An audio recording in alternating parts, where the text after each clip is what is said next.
I know Euros is friggin' tomorrow, but welcome to time-walked coverage of the New York City Sacred Torch Showdown 1.5K, unofficially probably the highest cash prize that's ever been had for a tournament because, in the words of Robin Lund, us New Yorkers obsessed with money.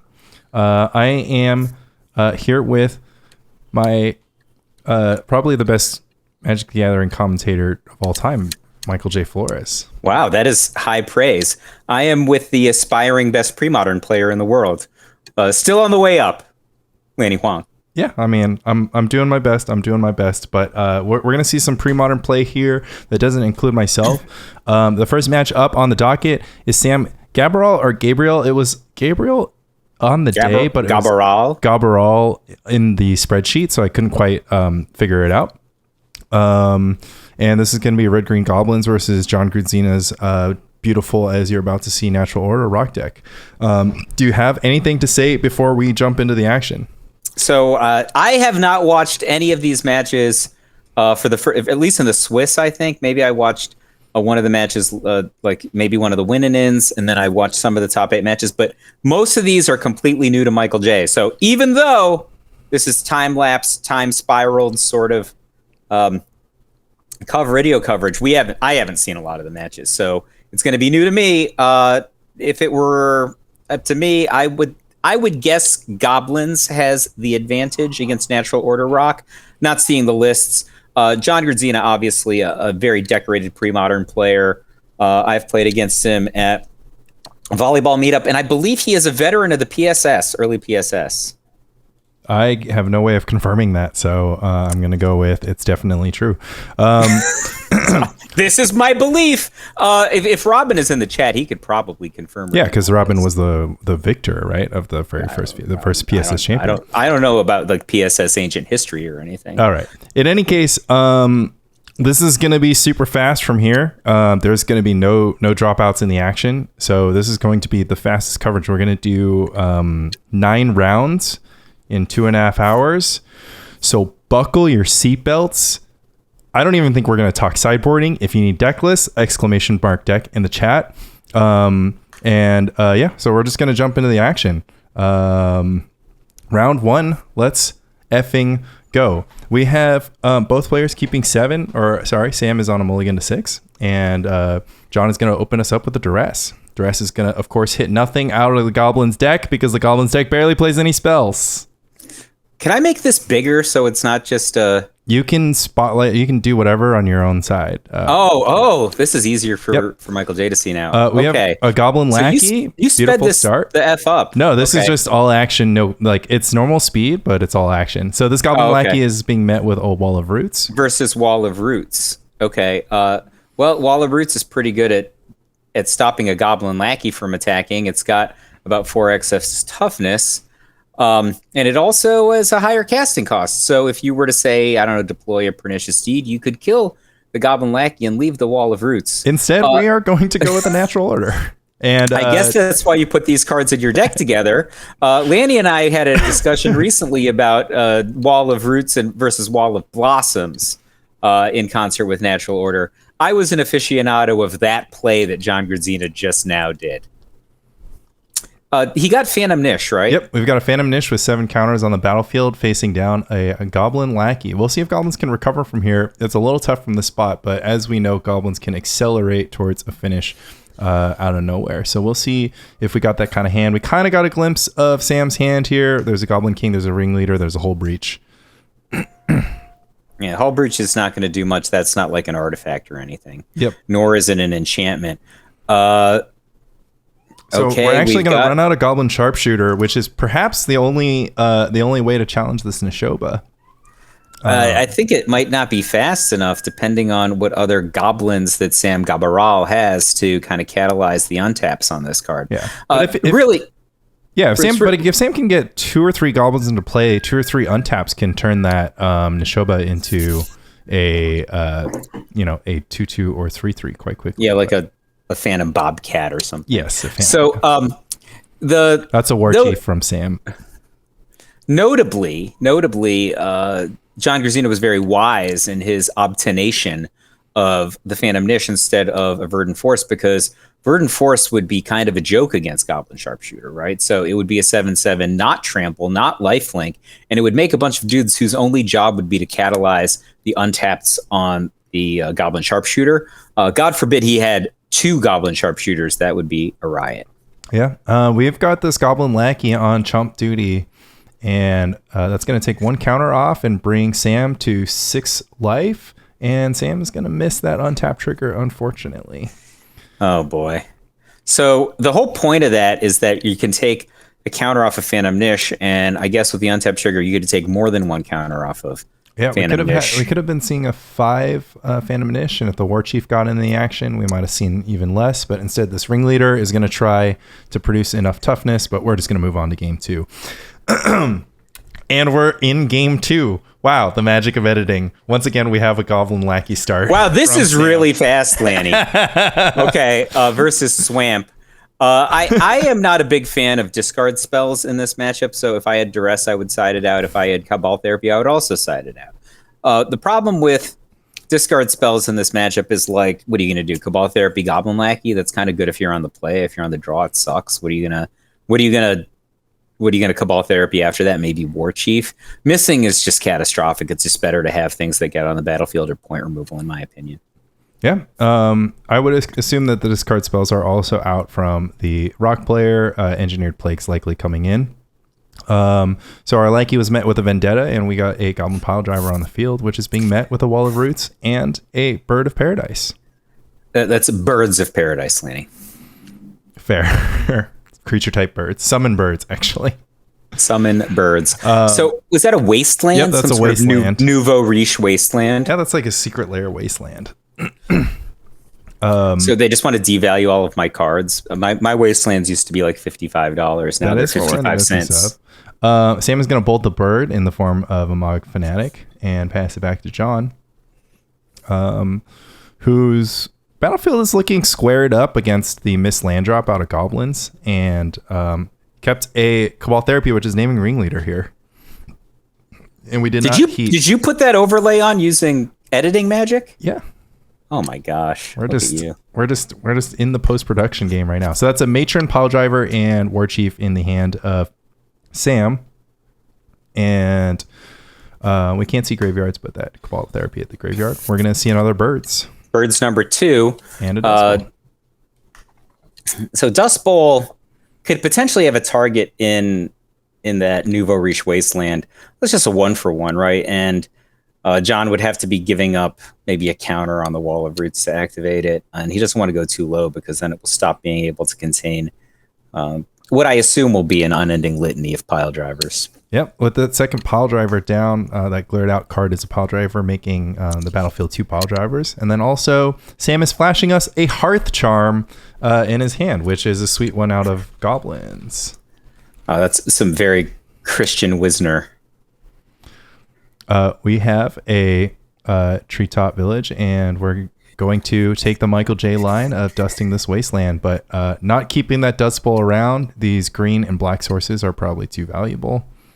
Well, there's only one non-basic on the other side of the battlefield, so it's probably just, if you kept the Dust Bowl around, it'd just be a source of colorless mana. Yeah. Notably, we have the Birds of Paradise being flashback for Cabal Therapy. I actually missed that. He named the War Chief with that flashback Cabal Therapy. Notably, cutting Sam off green mana is not going to be too exciting, but of course, if John had the plan to sacrifice the birds, then keeping a Dust Bowl around would have been even worse. Sam is going to follow up with more lands. Oh, but it's a what is that? A new printing Carplusan Forest with like no border. They couldn't afford the border. They just needed to add more space for snow. This Hearth Charm is going to be used, I believe, to +1 the team, so that Wall of Roots hits the graveyard here. John knew that information, but elected to trade for the card instead. So we're going to see a Wall of Blossoms as the follow-up. So Wall of Blossoms and another Birds of Paradise. Birds of Paradise is not even very exciting to me in this matchup. It has the wrong casting cost. And a third Piledriver has joined the battlefield. So one player only draws pile drivers, one player only draws birds of paradise. Yeah, I don't know how this is gonna go. I mean, it sounds like it goes a pretty particular way. You imagine one side literally just draws birds of paradise and one side literally just draws pile drivers. The pile drivers all build upon each other nicely, Lanny. I don't know if you've ever played with or against the goblins deck, but they get bigger and bigger. Oh, recurring nightmare. So 4. this nightmare notably just has a wall of roots to grab. So these two walls are staring down 3 pile drivers. It's gonna be wall, right? Like at some point you're gonna be flipping wall or no, we don't have a double wall loop. All the walls are on the battlefield. We're gonna see a goblin matron here, and that matron's gonna grab a king. But these pile drivers are all going to have 5 attack. So these walls are not going to be able to save off the onslaught for too long, although a vendetta is going to help stem the bleeding. So now they're only going to have 3 attack, right? Yep, they're going to have 3 power, and we're going to see no exchange of life here. So yeah, John can stabilize with a natural order or big threat, or something like a pernicious deed, perhaps. Everybody's dead. Not a soul is going to survive this pernicious deed. John's going to, I guess, block. There's no reason not to block. Oh, what is that? That's a hull breach. Sam keeps in the hull breach to force in the activation out of John. John is going to, of course, blow this deed up to 2, leaving just a goblin matron on the battlefield. That's a really heads-up play. I probably would have missed the ability to add a counter to the wall of roots and blow everything up if it were me. Yeah, and that would be a not sharp that John way. Top decking a pretty sweet, having his Baloth here to meet the board of Goblin Matron. So the Rock player might be stabilizing here at 10 life. Okay, what are we seeing? A sharpshooter. Yeah, that's a sharpshooter. It's glared out, so I put the label over it. Man, you must have done a lot of prep work, bro. Yeah, you're looking at it. This Baloth is going to come across. John happy to have this treetop village play defense, and likely sensing that he does not have much runway if he lets the goblins player take too many turns.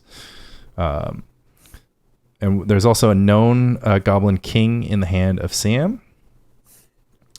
We're going to waste that. Oh, pretty sick play actually at the end of the day, and follow up with a goblin king. Oh, so now this team can get in for 2 or 4 damage. We missed the sharpshooter trigger, which we're noticing just now, but we're going to get in for 2 edicts before combat. You got to sacrifice the king, right? That's interesting. That's an interesting. You got to angle. Shoot with the sharpshooter, sacrifice the king. I think. We're gonna like to shoot with the sharpshooter and sacrifice the sharpshooter here. I think you couldn't sacrifice the king because you need to brawl with this Baloth, which keeps John at a virtually higher life total. So the king at least means that there's going to be some aggression here. So John down to 7, but not a bad board with this 4/4 in play, followed up by a pernicious deed. However, no longer interested in playing offense with that Baloth. Yeah, there's no reason. You just hold back for a turn. Like, Sam's only option is to just send his guys in. They're going to die to the pernicious deed anyway, so you just get a free block in. All right, let's if you attack, here. Does make any sense? I would love to pass the turn here from John, because the longer he can hang with that pernicious deed on the battlefield, the more these draw steps are going to get him closer to something that's good. But instead, this is going to force a deed activation without a doubt.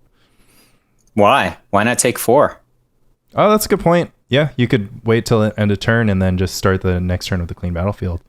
John, of course, electing to save his life total, and we're going to see a Goblin War Chief. Yeah, I think taking 4 is probably totally reasonable there.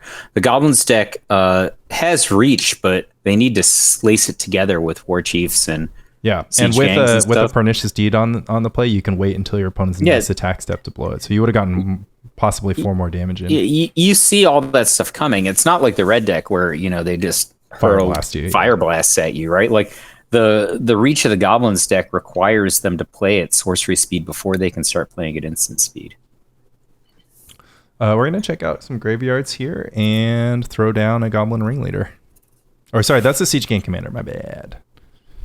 He just revealed the Ringleader in his hand for funsies. So this Siege Gang... It's like a Silver Gill Adept. You have to reveal a Merfolk in order to play it for not 5 mana. So this Siege Gang is actually going to change the calculus quite a bit. With John just at 7 life, Virtual 11 with the Baloth, we might be looking at a bit too much pressure, and this natural order is actually going to change out for a Verdant Force. So we'll see what happens with this Verdant Force. Mike famously has said that he's never defeated goblins by casting natural order, and I think there's a possibility that the addition of this ringleader to the battlefield is just going to present a deterministic lethal, Saproling, and 7/7 be damned. So what do we got in grip for Sam? I think I played Sam in this tournament. I recognize the main deck Hull Breaches, actually.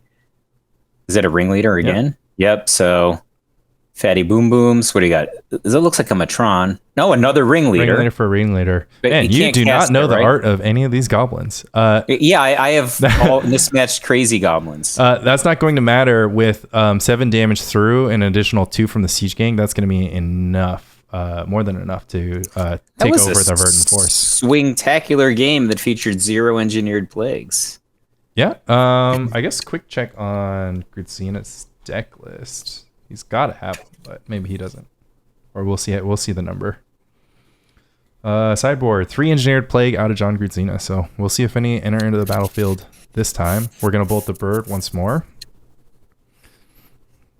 That's a looks like some sort of a promo foil Mog Fanatic. Yeah, it's probably a classic like FNM Pro, like DCI player rewards. I don't know.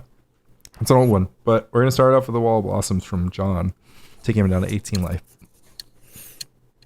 18 life. Why?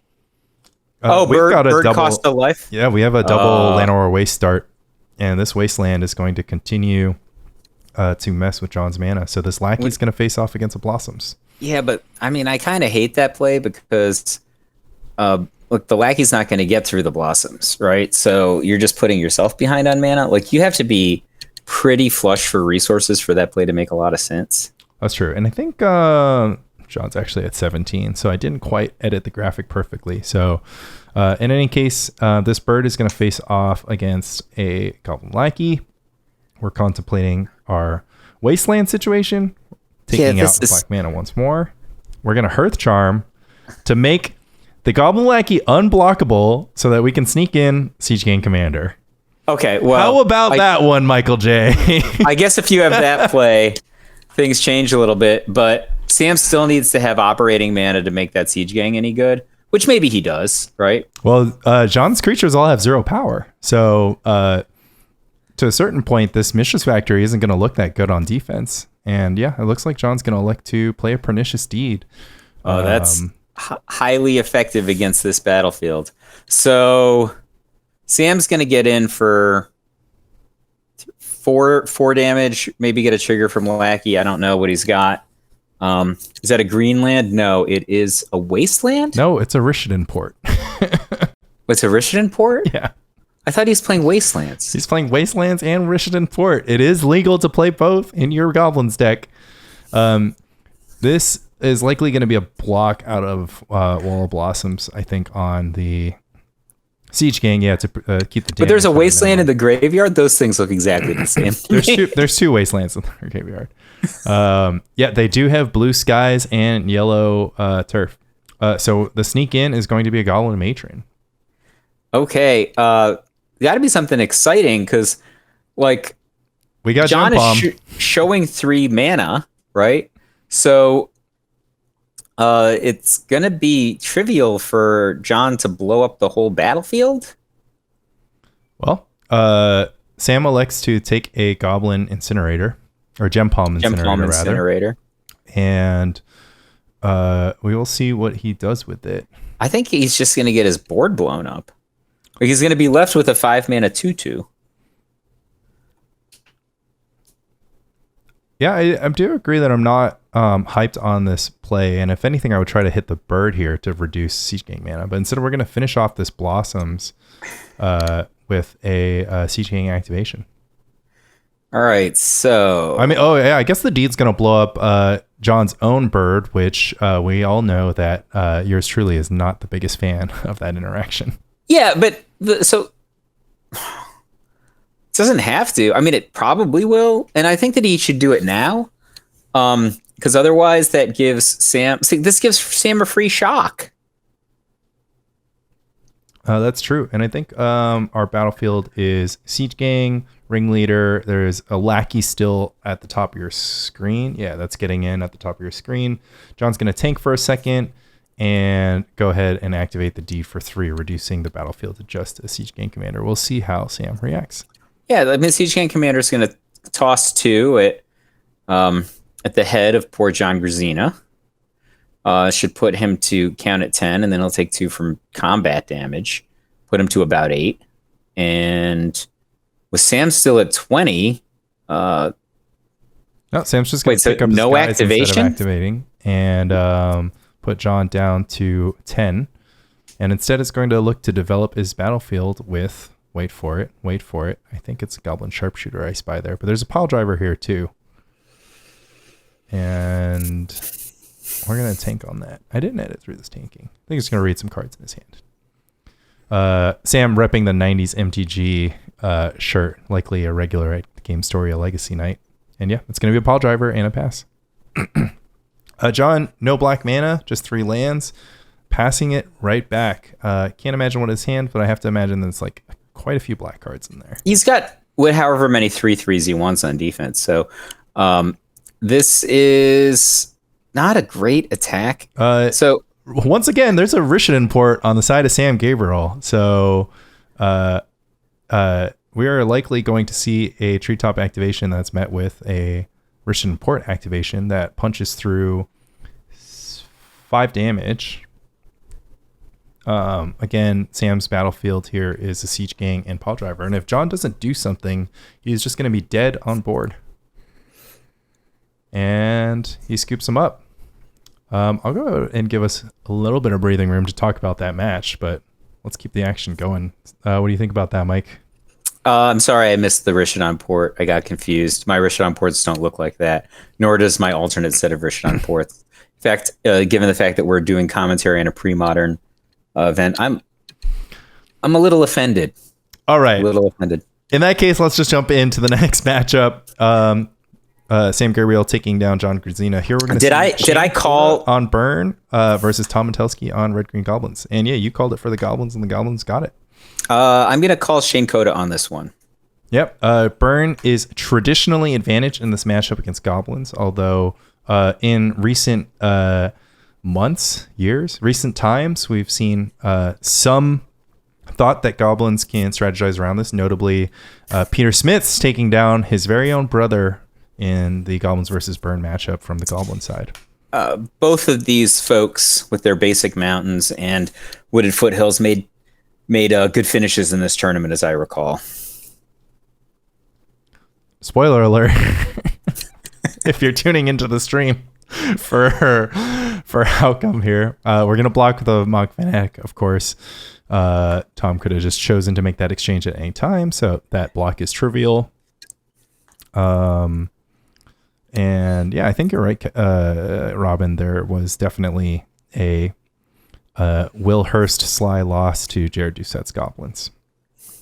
Yeah, I think that if I'm the red deck player, I'm not really enthusiastic about playing against Goblins, even though Aaron Dix seems to think that the red deck is traditionally favored. In particular, depending on how many Goblin Ringleaders the opponent draws. So Goblin Ringleader makes it very difficult for the red deck to play what, I don't know, let's go with non-idiots, referred to as Gear 2. It makes it very hard. The key cards, I think, to allow the red deck to play Gear 2 would primarily be Grim Lavamancer, followed by Curse Scroll. What do you think of Shane's choice to trade Jackal Pup for Pile Driver instead of maybe pointing a burn spell at that Pile Driver? You think that signals that he doesn't have a burn spell, or that he's just no? I think like Jackal Pup sucks in situations where the opponent can deploy blockers.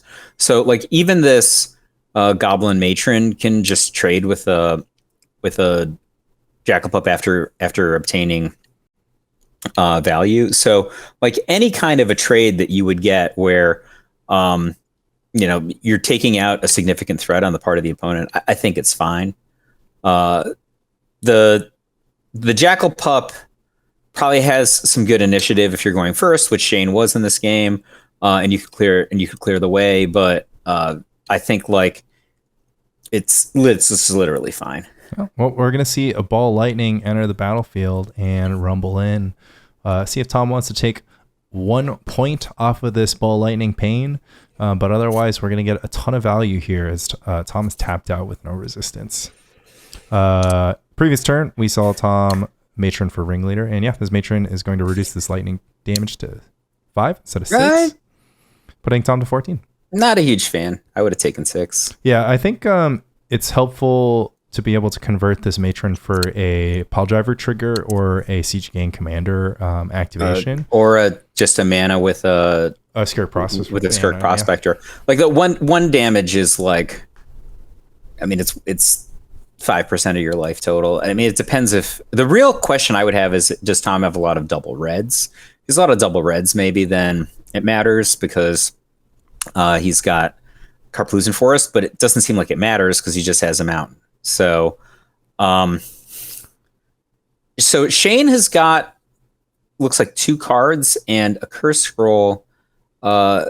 This ringleader is going to matter a lot.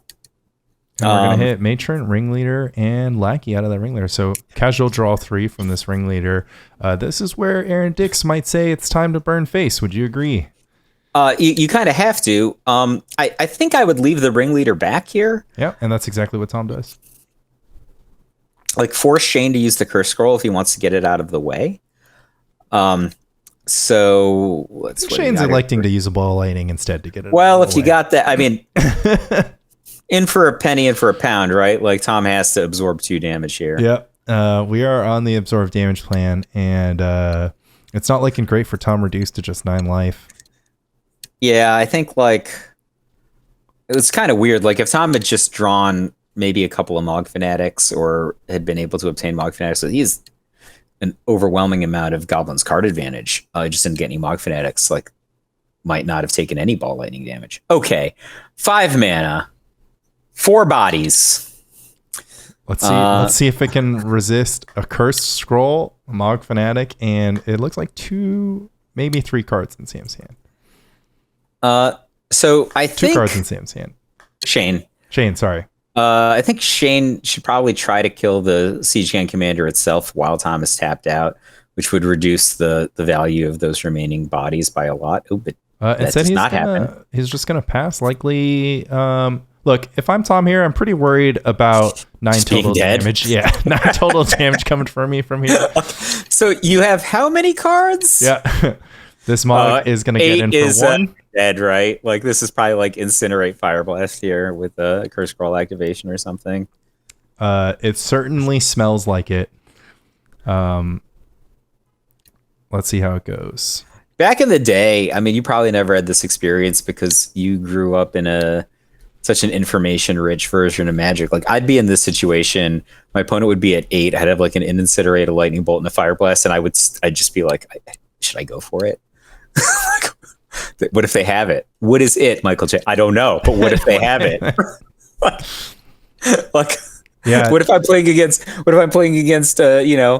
Nguyen and he's just like instant speed reverent, right? It doesn't work that way. He might do it.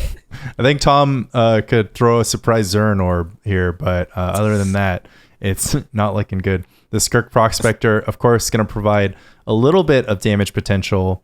This port, along with the other port, is going to provide a little potential disruption. But yeah, it looks like Tom really only has the ability to set up lethal next turn, which again, I think Shane's body language is saying I got 8 damage. I wouldn't even pull out the tokens. What do you think about sacrificing that goblin rather than just casting something normal? You think that signals that Tom is going to try to port on upkeep or something? If I was Tom, I would have double ported on upkeep, so long as I could calculate a 2-turn lethal. But yeah, if I could somehow math out a way to double port here, then I would. But instead, we're going to upgrade a Goblin token to a lackey and pass the turn over to Shane, who taps a mountain, bolts the face. Tom at 5. Yeah. Taps a couple mountains. Incinerate face. Tom at 2. And that's one card and a curse scroll? That's one card and a curse scroll, but Shane's going to go ahead and untap. Upkeep. And upkeep, we're going to name Sulfuric Vortex. And that's all she wrote, that's folks. game one. Jumping into game two, Shane Coda up a game on Burn versus Tom Metelsky on Goblins. It looks like Tom's going to open with the Goblin Lackey. Oh, that is gear one for the Goblins deck, according to Brian Kowal. And Goblin Lackey's going to get shocked. I like how polite Shane offers the shock. It's like, oh, I'll shock it. Like a white bordered 7th edition. Or no, that's 6th edition. Was that like Masks art, though? That's the... Oh, is that Stronghold art? Stronghold art, yeah. We're going to port on Upkeep out of Tom, and Shane's going to show Grim Lava. That is among the best cards in this matchup. Like, the number of answers that Goblins has is pretty decent, right? You have a couple of Jump Home Incinerators and then 4 Mog Fanatics, but outside of those, Grim Lavamancer rules the battlefield. Well, luckily for Tom, we have a Mog Fanatic and a port to continue to hopefully stifle Shane's development. Shane is going to show a Barbarian Ring, another Lavamancer, and a pass. So development not very stifled. He might have kept him off a Ball Lightning there, which could turn out to be relevant. What do we got here, Tom? Tom's going to show another Fanatic. Oh, there you go. Waste no time Two picking out that against Lavamancer. 2. Nice play, Corrado. And I think we're going to see the third port of this game. Tapping down a mountain. On main phase? No, that's an Upkeep. Oh, on Upkeep. Yeah. A second ring is going to join the fray, and we're going to go ahead and tap 3 mana. I have to imagine this is a Ball Lightning. Yep. I take 2, you take 6. Deal. All right, Corrado down to 14.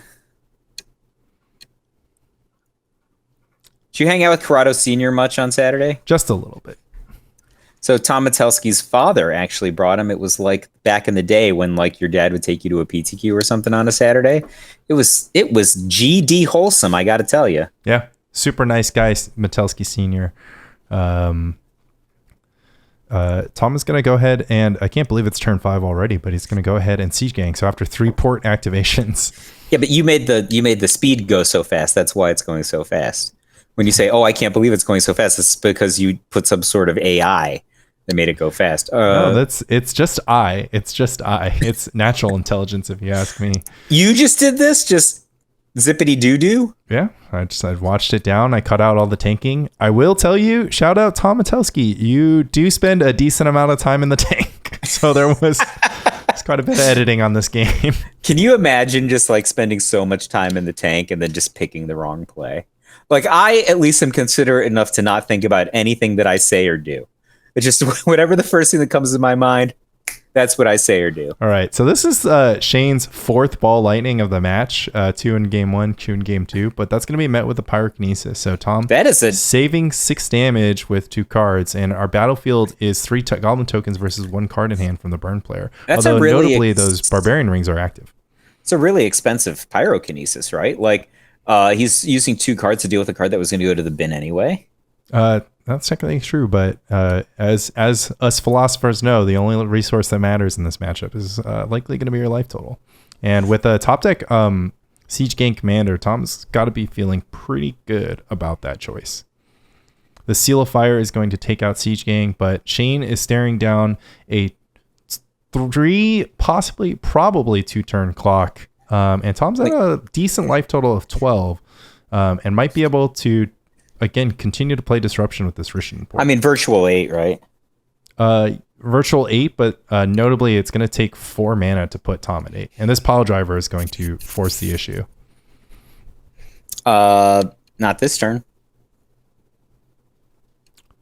Tom is going to elect to upkeep, tap a mountain. It's looking like Shane's floating in response and going to send a bolt at the face. Yeah, I would assume the face because you can just ring the Pile Driver. So that would put him to 9, right? So from 9, we're at virtual 5. No, this is checkmate from Tom. I think there's no sequence. There's no sequence of cards that can allow you to win from 1 card here. Yeah, right. That's correct. And so reducing the damage by 2 with this Barbarian Ring activation is not going to help with Tom at 9 life. You're only presenting 4 damage on the battlefield, and you can't top deck 5 damage. Not for 2 mana. Not for 1 mana, actually. Yeah, there's I mean, maybe there's a configuration where next turn Shane blocks and activates with Lava Man. No, right? Yeah, Shane will be at 1. There's no way to stop it here.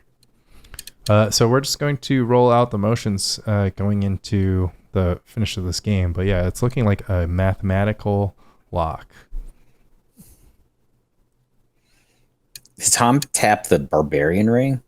I would not tap the Barbarian Ring, considering that it can't be tapped for mana on Shane's side at 1 life.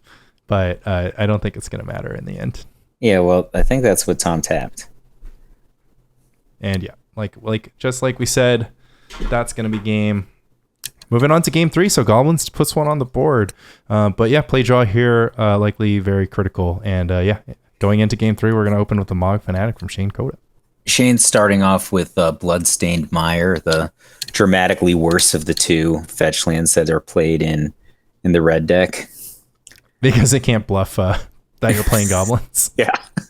Like Bloodstained Mire, red deck, huh? Wonder what you... Yeah. Yeah, could be machine. If you're just if your first turn, Wooded Foothills, Mog Fanatic, there's a lot of universes that you could be, emerging out of. But Bloodstained Mire, there's only one deck you might be. All right, triple 1-drop start from Shane Coda. Notably, that Curse Scroll going to take a second to turn online is up against a Goblin Piledriver from Thomas Corrado Mentelski. Uncontested Grim Lava Man is bad news for Corrado. Yeah, it's not pretty. Like fetch land is game here, basically.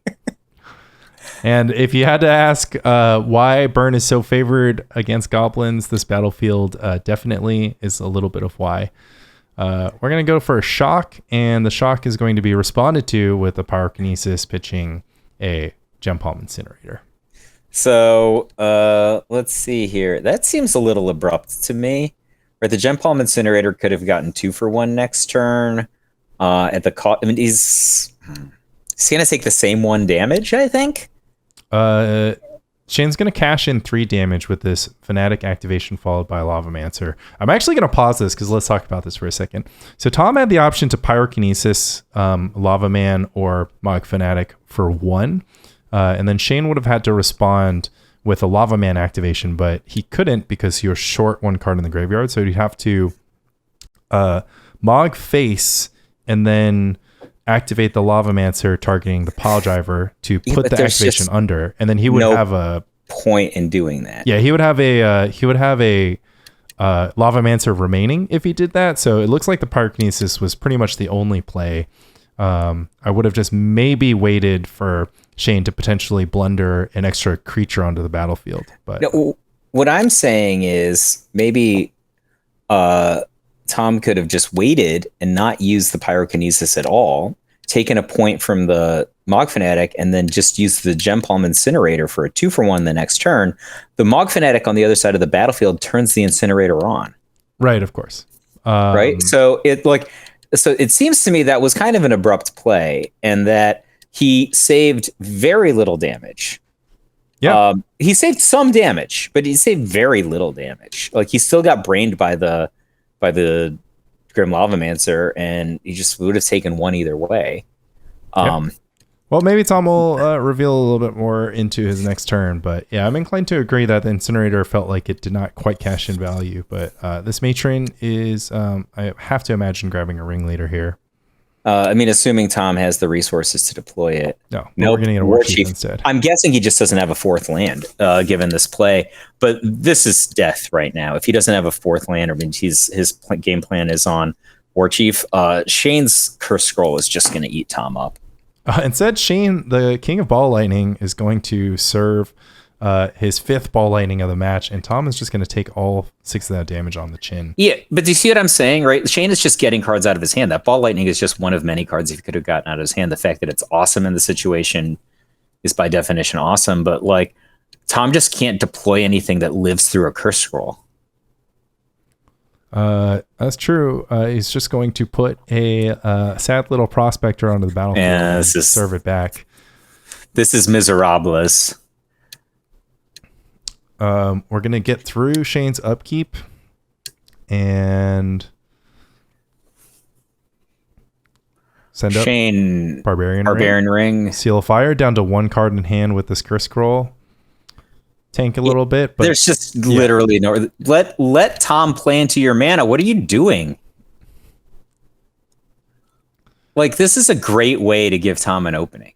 We're gonna scroll naming Fire Blast on that Skirk Prospector. So Prospector is gonna hit the bin. Shane and take one. So the Shane here is potentially fearing that this Prospector enabled a Siege Gang commander from Tom out of the next turn. So I can see it, but I agree. I think holding back the curse scroll might have been good. But yeah, Siege Gang could have turned things around for Tom conceivably. But with this Fire Blast in hand, I wouldn't be scared of anything if I was Shane. But Shane is 4-8-2. I guess he's playing gear 2 there. 1, 2, 3, 4, 5, 6. No, if Shane sent everything at the face, Tom's dead. Yeah, Tom would have been dead. But yeah, there's literally no reason to Tom make the play is still dead from this position with the cards that are on the table. Yeah, so no upkeep scroll there. Tom didn't have the War Chief in play, so he wasn't even going to die to a Siege Gang commander, right? So he could just double cycle the curse scroll to Tom's face. Tom would be at 6 now, right? Seal of Fire, Fire Blast, game. Yeah, he'd never be open to a pile driver with haste either, thanks to the Seal of Fire that he had in play. But I'm saying, like, he instead of killing the Skirk Prospector, Tom should already be dead, right? Yeah. That's what I'm saying. Either way you slice it, this is not looking great for Tom. He's going to try to claw back with a Matron for Ringleader, but Shane is going to deliver a lightning bolt, and that's check mark, ladies and gentlemen. It was check mark two turns ago. Yeah, well, it's like 3 check marks. Yeah, he just didn't actually look at the paper. He's like, oh, is that the ESPN check mark? Instead, let's dirtle around and maybe miss with the curse scroll. Why did he? He's going for the cheese stands alone win here. This is killing me, man. What is this? A float 2, Fire Blast 1. We'll do it with the ring. Barbarian ring. Doesn't matter. Doesn't matter how you do it. Sure. Whatever, bro. All right. We're moving into round 3 with Justin Jaffrey on Blue White Tron versus Dave Kaplan. Both players on a mold of 6. I hope Binary Soloist checks out that episode of round 2, red on red violence, so you can check out that the red deck is not that bad. You know, he's a mythic number 1 player with burn from the historic format, porting over to the greatest format, being Premodern. What do we got here? We've got Natural Tron on turn 3 out of Justin Jaffrey. So we'll see how that lines up. Blue mana. We'll see how that lines up against Dave Kaplan's Impulse here. Impulse, gross. It bothers me that you won because Impulse is good now, but you only won because of things that were happening after you wanted Impulse to be good. You keep telling yourself that. I will. That's what happened. You're like, scoreboard, but that's not what the scoreboard should have said. That's what the scoreboard said. Itai got 2nd place with 4 Impulse in his deck. What more do you want? And 1 Brain Freeze. Now that it's Brain Freeze Armageddon World, I agree with some Impulses. But before, what is this? This is a Gush floating 2. Who invented that card? I don't know. I would love to get their number and send them a gift basket. We're going to see a Dreadnought here against 10 colorless mana. Dreadnought Vision Charm. I don't know. I don't know what I'm going to do with this. But notably no blue. I would love an Ulamog here if I was Justin Jaffrey. Or maybe like just a plains and then you just... Yep. We're going up to 13 colorless mana here. Gizame. And we're going to see an Incept Impulse from Dave Kaplan. So all the colorless mana in the world, and unfortunately, you need to tap colors to deal with Dreadnoughts. I mean, that Impulse is basically game, right? Like, because Kaplan had probably had a foil already, so he's just like Impulse for Counterspell.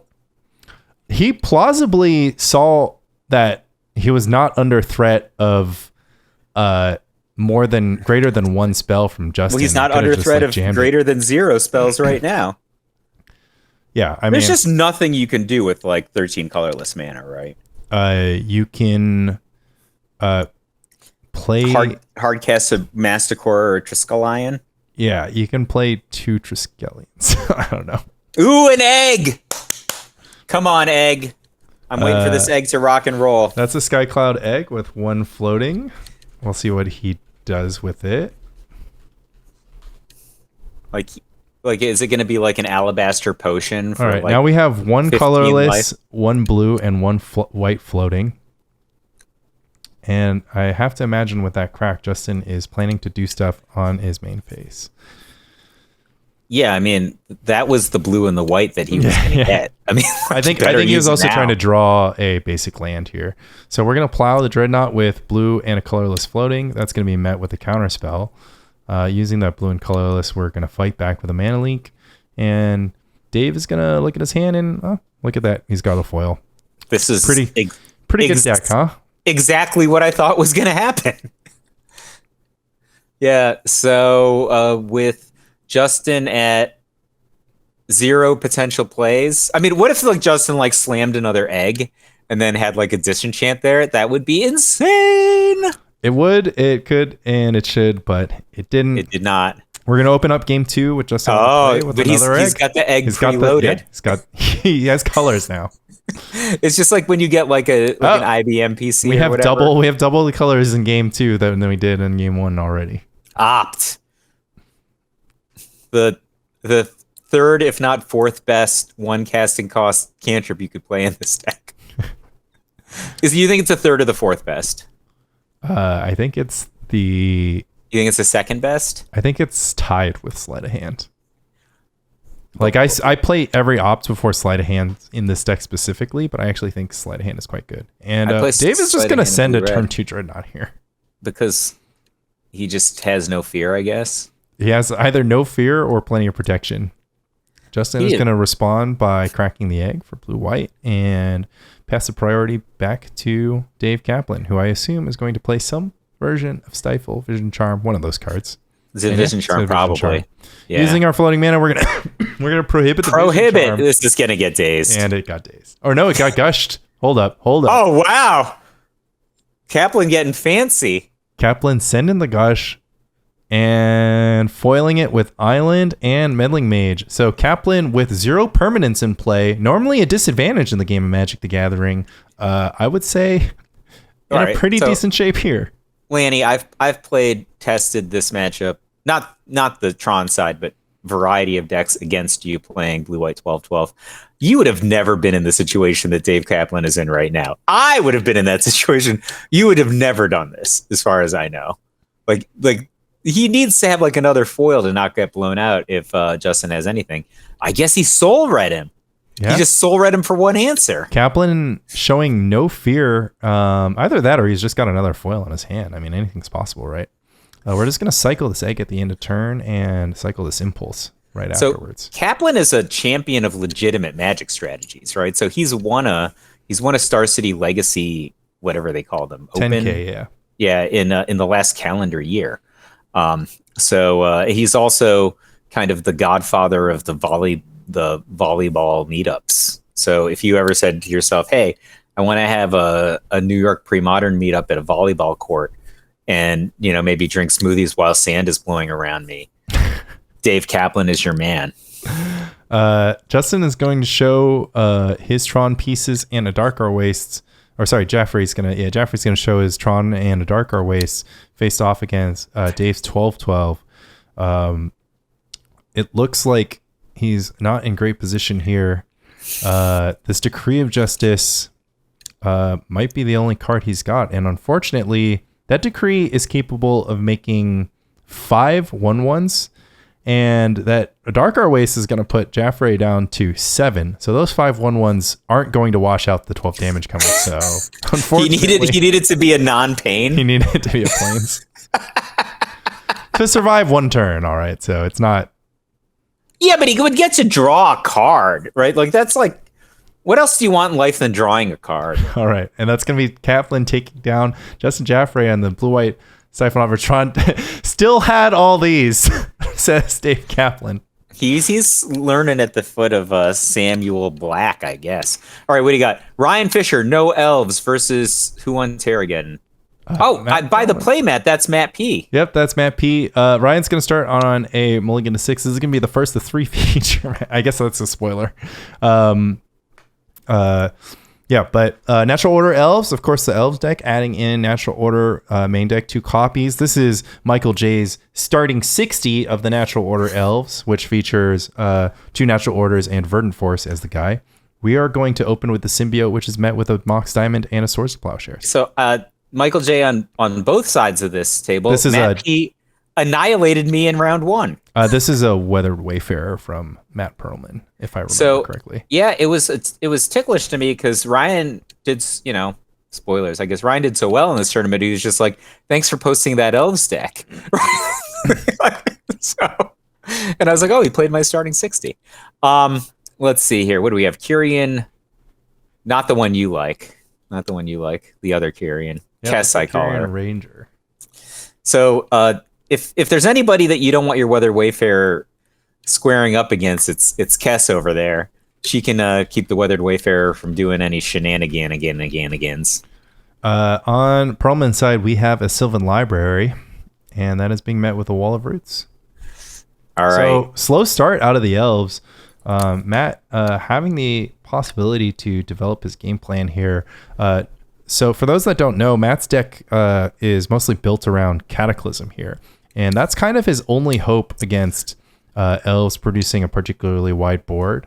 And in the face of potential Survival of the Fittest or Verdant Forces, it might not even be enough. So Matt is really going to have to get developing quickly before Ryan Fisher explodes. But of course, slow start from Fisher. Matt's going to just add another dork to the battlefield and send in a Wayfarer for 1 damage, which Ryan's going to absorb with his Wall of Roots. Watch Ryan's deck. Ryan has a gorgeous deck with the tons of foil cards, promo cards. It's going to be very pretty, I think, if we look at it. Speaking of things that are pretty, Matt P has got to be the playmat champion of the New York pre-modern scene. Look at that playmat. It's like, I don't know what kind of Japanese art Street Fighter that is, but it looks sweet. Yeah, and it's extra wide. Gotta love Matt and his love for wide battlefields on his playmat. So what does he got? Like 1/1s at 1? Yep, we got a 1/1 Werebearer and a 1/1 Wayfarer.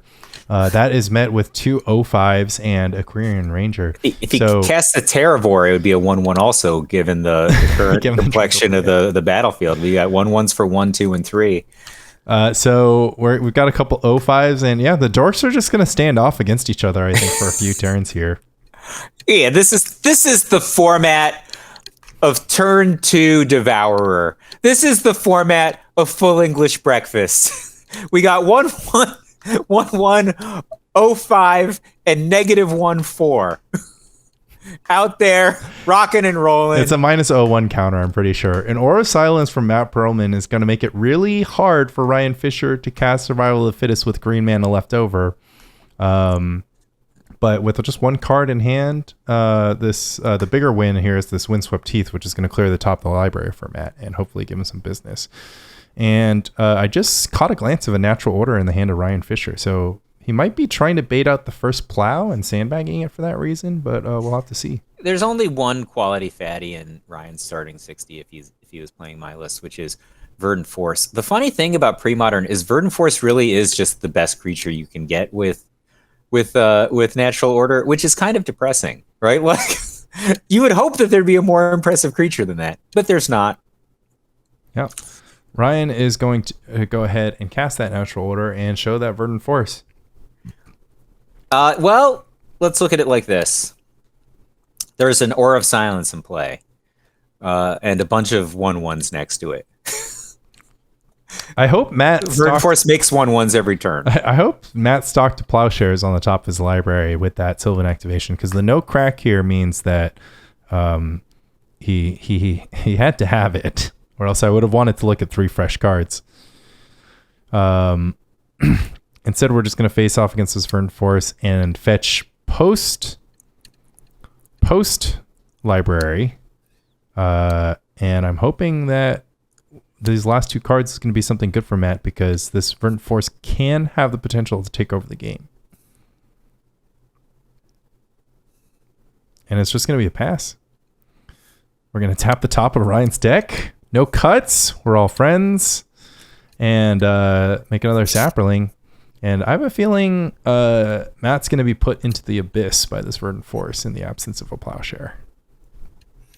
I mean, he's certainly going to take 7 here. Don't you think? You know, I mean, this Weather Wayfarer is not going to do anything this game. So, in fact, the best thing that it can do is go find a Core Haven at some point. But yeah, this Weather Wayfarer is going to jump in front of the 7 damage, and we're just going to do a measly 1 damage while we library into more goods.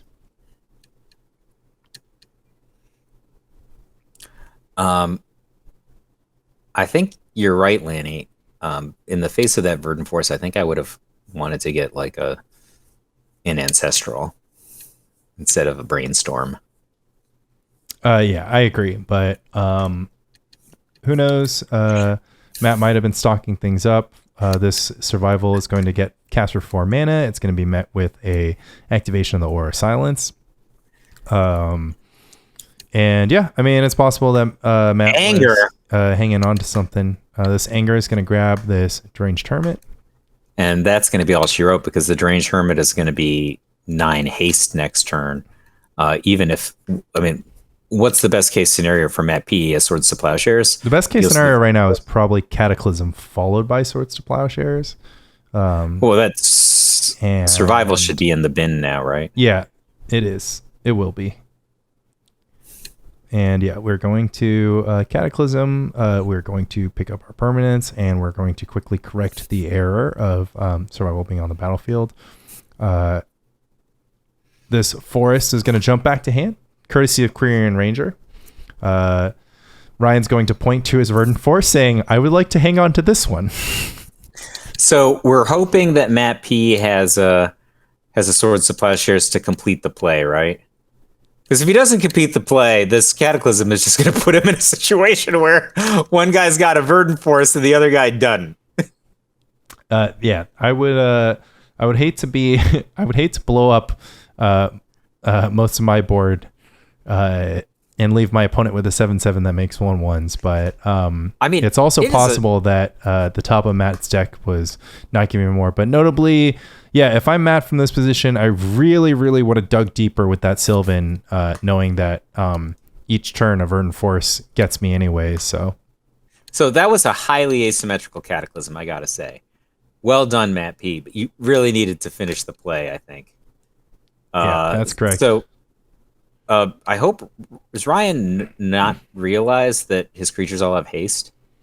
He might just not have a follow-up. We know that he's been choked light on mana, and he's actually got 2 cards in hand, which is looking like a Guy's Cradle and a Deranged Hermit. So yeah, but like his Sapperlings have haste, and his Priest could have tapped this turn. Yeah, that's true. He could have gotten in, but the Werebear was a 4/4, so if the Priest got in, it would have traded. Or it would have actually just it would have died. just eaten Chump it. attack. Would have been delicious. Chump attack, yeah. So the Bears would have eaten. The Bears would have eaten the elves. Would have eaten Goldilocks. We're like, oh, you know, it tastes great, Rebecca Guayart. Nom, nom, nom, nom.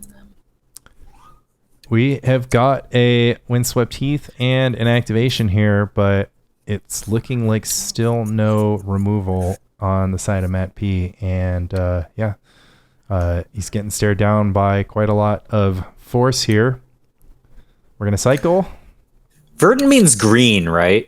It means like kind of like growing and like fertile, like I don't know. I mean, somebody Google that for us. I feel like this just means that the name of the card is Green Force. I mean, verde and verd in various Romance languages does mean green, but I think verdant means like, you know, blossoming and growing. I'm gonna go with Green Force here. Dun, dun, dun. All right. This Deranged Hermit is likely going to spell victory for Ryan Fisher, as this 9 damage from the Hermit plus 1, 2, 3, 4 from Sapperlings is more than enough, even if the Force gets chump blocked by a Werebear. But while we're at it, Squee's going to jump in. Rock and roll, Squee. Let's go. Everybody has haste. Let's go. Yeah, he remembered it as haste. He's not going to send the 5 casting cost 1/1 though. No, he is because it's lethal. It's lethal. Okay. Yeah. I guess he is then. Green with grass and other vegetation. Okay, you're closer to the right than I am. Verdant means green. Green force. Green with grass. All right. So it's like it's basically 2. like Mary Jane Force. I'm calling it Mary Jane Force from now on. That'll make me seem like I'm from the 60s, and that my 8-drop married Peter Parker. Matt P on a mole to 6. Going to start our show off with just a Cycle Tranquil Thicket. No diamonds, no nimbles. What is that? Findhorn Elves? Yep, that's a recent promo Old Border Findhorn Elves. Love it. I had some new art Findhorn Elves, and Ashok Chichuri took them away from me at the $1,000 tournament at the Bearded Dragon and forced me to play with Ice Age Findhorn Elves because Jeff Cunningham claimed that my Elves deck at the time was offensive to look at. Well, I would say that was the correct play from Ashok Chichuri, a friend of the podcast. Check out Bearded Dragon this upcoming October 21st for a 1K store credit tournament in Premodern. That's out in Beardsville, New Jersey. Hope to see everyone there. When you say that carpools will happen, you mean that you're giving me a ride, right? If I'm going, I'll give you a ride. What do you mean if you're going? I might not go. I mean, I'm a man with plans. I don't have a job right now. Yeah, so you have time to play Premodern. It's plausible that we could book a gig over that weekend. Who knows? So okay. Meanwhile, we have a Survival of the Fittest on the battlefield next to a Guy's Cradle and a Wall of Roots from Ryan Fisher. So mana and cards about to come out of control. Hopefully Matt has an answer for this survival because even a Deranged Hermit from this spot is going to be relatively scary. I also want to note that out of Matt Perlman's sideboard, we have, I think it's 3 copies of Engineered Plague coming off the Black Splash. No, love it. It's 2 copies of Engineered Plague, which he's splashing off 4 Gemstone Mines, 2 Dromar's Caverns, and 4 Mox Diamonds. So that's actually a cool 10 sources to cast 2 Engineered Plagues. You don't hate to see it. Instead, we're just going to cast a Werebear. What is up with all of these decks that don't have 4 Engineered Plague? Isn't that a card like if you wanted to own it, like you would want to own all 4? I mean, I put 4 in all my decks that can produce black mana, so you're preaching to the choir. I mean, like, have they played against Goblin? Like, Goblins kills your Engineered Plague after you kill, or slow down some of their guys. I mean, Goblins kills you with your Engineered Plague on the table. Jared Doucette showed me that in game 4 of the I mean, like, you need to draw Engineered Plagues early and often and in multiples in some of these matchups. I mean, Engineered Plague is far less of a lock against. It's not a lock against either deck, right? But you gain a lot of time with Engineered Plague against Elves. If you're a deck without a clock, like you're the Rock, Elves is probably going to beat you through the Engineered Plague. Yeah, it's a little tougher if I'm Matt P, though, and I only have 10 black sources. You don't really love to... I mean, I don't know. Damned if you do, damned if you don't, right? Yeah, but you just need it. Like, look, this isn't even a great draw by Ryan, right? It's just some guys. Yeah. We're going to go ahead and let's catch people up on the action. We're going to twiddle our survival a bit, getting an Anger and Anger into the graveyard, a Mountain into play, courtesy of Yavimaya Granger and a Wirewood Symbiote. So Ryan basically threatening what is a lethal turn next turn with just a Guy's Cradle in play. That's how scary the Elves deck is. So Matt needs to do something and do something quick, and it looks like he is going to elect to do that with a Cataclysm. But yeah, don't love this here. Ryan is going to be able to retain a Survival of the Fittest and any manner of different mana sources to just accelerate back into this game. He doesn't have a Kyrian, right? He doesn't. So he can't save the forest. Oh, this is tough, right? He's saving a Findhorn Elf. Yeah, the thing that's crazy about this is not being able to save the Mountain or not being able to save the Guy's Cradle, right? You get 1. Yep. Heads up to our audience. You're about to see a number of game rules violation on the side of Ryan Fisher. Unfortunately, neither of these players caught these game rules violations, and that's just the nature of paper play. Our judge wasn't watching this game, and it's unfortunate, but it's going to happen. So yeah, we are going to retain haste on all of our guys. Oh no! I mean, if you just keep the mountain in spirit, then I guess you just keep the cradle. Oh no! I mean, I'd still keep the cradle there, right? Because it just goes just accelerate. Oh, I guess you could draw another cradle, but you can't draw another mountain. Yeah, like the mountain is the thing. Like we tested elves against a bunch of different decks a lot prior to the Sacred Torch Showdown, and my primary playtest partner for this one was Landy Ho. He really valued turning off anger, right? To the point that he was like siding in cards like Tormod's Crypt in some matchups just to get rid of the anger. And getting rid of the mountain is the equivalent of getting rid of the anger. Yeah. Like the fireball turns are just too good. Yeah. I mean, I think with Matt P with one land in play and 2 cards in hand, it almost doesn't matter. But if Ryan doesn't have more green mana to back up his board, he could have just been stuck on no green mana if Ryan had a little bit more answers. But instead, Matt just has werebears. Yeah, that's true. He kept a Finhorn Elf. That's a good point. Like, so he would have been able to go for just Finhorn Elf into Priest, which is already plenty of mana if you legally keep the mountain. Yeah. Right? Like it's like already 4 mana the next turn with no other action. Yeah. I mean, but if you have this situation, like, did he lose? He has a survival still? Yep, his survival's kicking around. That's the Judge promo survival. All right, so if you're gonna play as though you have a mountain in play, you should just obviously get Kamal here. Kamal's already in the hand of Ryan Fisher. Oh, then Kamal should be deployed. I have a feeling that's going to happen. Okay. I vote for Kamal. Ryan is going to do a little ritual trick with his Priest of Titania, bouncing it back, getting a little bit more action to tap it some more. I don't know how much green mana in the pool. Doesn't really matter. Once again, this Ghost Mountain here giving all of his creatures haste is really helping him out from this position. But yeah, look, it happens. A natural order to boot is likely going to grab Verdant Force once more. And again, when you have Secret Haste, it's pretty good. I don't know, man. But yeah, it's just how it goes. As somebody who has committed a number of game rules violations on camera, I do have to say it happens. And, that's paper magic for you. Yeah, you don't get Verdant Force there. You don't use 4 mana to get Verdant Force there. You use your mana. If you have Secret Mountain, you use your mana.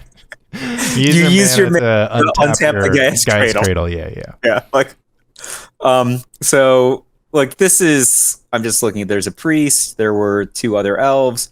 There's a symbiote. We don't have to do the math. It just is lethal. It's just lethal. About 60 damage. Yeah, I want to say it's just 1 billion damage. So, if you have Secret Mountain, yeah, right. Like if you don't have Secret Mountain, the other plays might be better. All right. So from here, the 4-0 players intentional drew. So we have Mike Harris hit 3-1 on Hermit Feb versus Matt Perlman once again. Both looking at a win and in as 4-1-1 was the cut at this tournament. So this is was that a foil black bordered signed City of Brass? No, this is a FBB City of Brass, it looks like, with a border extension drawn on it. So it actually could be a Chronicles, but we're going to plow the bird. Mike has border extensions on his Hermit Feb deck. You can check that out if you type !deck. His deck photo is there if you scroll down, and yeah, it's pretty sweet.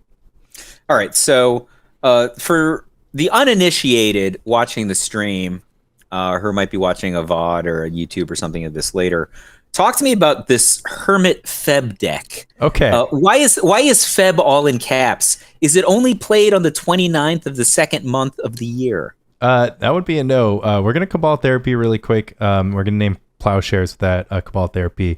And yeah, so FEB stands for Full English Breakfast, which I actually don't know too many details, but most Feb decks are just decks that mill your whole graveyard into your library into your graveyard and produce a win from that spot. This deck accomplishes that Oh, no, sorry. Full English breakfast combo is the shapeshifter side. Jesus Christ. Anyways, back in the before times, all of Magic decks were named after breakfast cereals. Combo decks were named after Combo decks were named after breakfast cereals. Fruity Pebbles, Cocoa Pebbles, Tricks. They're altar sleeves? Oh, I didn't know that. Turns out they're altar sleeves. That's cool. This Meddling Mage is going to come down from Matt Perlman, aided by an enlightened tutor for Mox Diamond. The Meddling Mage is going to name Hermit Druid. Mike, you take away the Feb history because I'm so bad at it. All right. So this deck, combo decks were named after breakfast cereals, right? So full English breakfast is a survival of the fittest based combo deck. There are a variety of combos that you can go for in this deck, but it was called full English breakfast for a number of reasons relative to the traditional cereal names, in part because it was just so hardy. It could do so many things. It's probably the most obnoxious combo deck in the history of Magic. And it requires at some level a tremendous understanding of the rules to operate at a high tier. Just as an easy example, right? The card Volrash Shapeshifter is currently in play.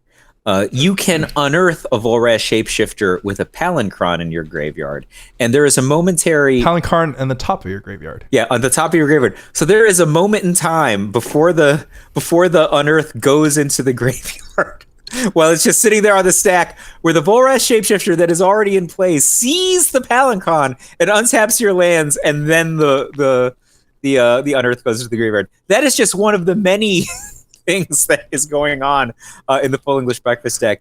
And I feel like oftentimes they build these sub combos and demi combos, just like this unearth Palinchron, untap my lands, into their deck to show off, because you don't need to do that. Like, that's not a thing that's necessary for the deck to go off. Like, when they're chaining karmic guides, I'm just like, you didn't need to do that. All right, I'm going to stop you right there. We've got some action. Mike Harris is going to, instead of casting Hermit Druid, pitch the Hermit Druid to Volrash Shapeshifter, turn the Volrash Shapeshifter in the Hermit Druid, and enact a combo that way. Matt's going to be like, wait, so that's a Hermit Druid.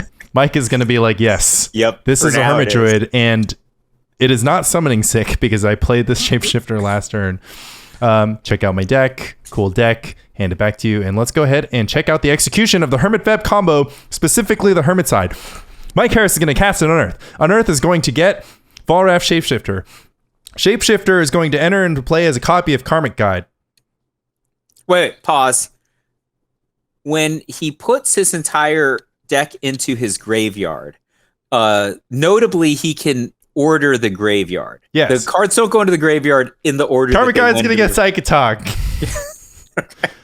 We're gonna importantly sacrifice one copy of Volrash Shapeshifter to Cabal Therapy, such that when the Shapeshifter turns into Chrome Angel of Wrath, it doesn't get sacrificed. Doesn't actually fucking matter because one would still be in play. But this Cabal Therapy is going to name swords. There's going to be no swords, of course. The Psychotog, which is now in play, is going to get sacrificed to another copy of Volrash Shapeshifter. Which is going to turn the current copy of Volrash Shapeshifter into a copy of Psychotog. But momentarily, because you need the Psychotog to be on top for a second. Now that the Psychotog is in play, we're going to exile our entire graveyard with the exclusion of a Chroma Angel of Wrath, producing a giant Chroma Angel of Wrath and attack for lethal. Good game. That's game one, going to Mike Harris. So that second Volrash Shapeshifter was momentarily a Psychotog, which allowed it to gain a lot of buff, right? So it was bigger than 6/6. And then it was momentarily Chroma Angel of Wrath, which would give it haste, a ton of different types of protections, trample, and flying. There was probably a coffin purge in there somewhere in order to ensure that... No, it wasn't necessary. He could clean up thanks to Cabal Therapy. Matt Perlman is going to do the $500 opener with a... double Mox Diamond into, I'm pretty sure that's the Sylvan Library. Mike is going to respond with the Birds of Paradise. If you need more updates on the Hermit Feb combo, be sure to tune into Spy Colony episode, I think it's 16, for an even worse explanation, thanks to Landy Ho. But there's actually a great episode we did with David Tao after he won that's a good point. David actually plays the deck. Saturday tournament at LobsterCon, winning it with a slightly different deck because he didn't have Mike Harris's most recent deck. So like the third best version of Hermit Feb was still able to take down what at that point was probably the third largest pre-modern tournament in history. Yeah. Now maybe that's probably the fourth largest pre-modern tournament in history because of Euros last year, right? So let's see here. This Wasteland is actually going to slow Mike Harris down a little bit. So notably, every land in Hermit Feb is non-basic because you wouldn't accidentally want to get basic land. Matt Enlightened tutored for an Engineered Plague, but then elected not to cast it this turn. So this Cabal Therapy is going to name Plague and pick it off because Matt instead chose to cycle Tranquil Thicket and Wasteland for his turn. What would you have named Phyrexian? Yeah, so notably Valrath Shapeshifter and Phyrexian Devourer, a key part of the Valrath Shapeshifter survival half of the Hermit Feb combo. Both of those creatures are Phyrexians with 1 toughness, forcing the Hermit Feb player to somehow make it 2 toughness. How might they do that, Michael J? Well, I'll tell you. Thanks to the second ability of Psychotalk, you can make it 2 toughness while it's an ATOG and then turn it into a Phyrexian. Matt, you could also just do the Hermit combo. No, because it'll. Can you? I guess it's never a Phyrexian when you're in the Hermit combo. Yeah, you can also name Human to turn off the Hermit combo. In any case, we're going to keep Wastelanding. We're going to keep Librarying. You really need to hit them in the noggin with something very powerful. Like these little half measures are not enough. I mean, I'm enjoying the possibility of a Terravor entering the battlefield. But yeah, I agree. You need more than just Engineered Plague. Engineered Plague will slow them down a little bit. But if you're in this situation here, right? Like if Mike gets anything, like another land or whatever, he can just squee up the not the Deranged Hermit, what's the other hermit's name? Hermit Druid. The Hermit Druid. I do want to so this Plague, second Plague, the second only copy of Plague is going to enter the battlefield naming Phyrexian. Shout out to Mike Packer in the chat. Yes, indeed. When you cast Unearth, your shapeshifter is going to be a Phyrexian for a certain amount of time. But if you're going to go for the Hermit combo, you never have to do that. No, you Unearth as part of the Hermit combo. It's how it starts. So there will be an Unearth on top of your graveyard with a Valrath Shapeshifter in play. So that's when the Plague will catch it. Wait, couldn't you just cast the Hermit?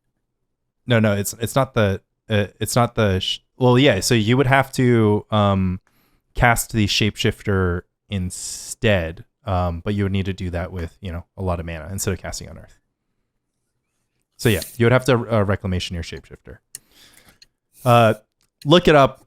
We can't really teach you all this in the span of one broadcast.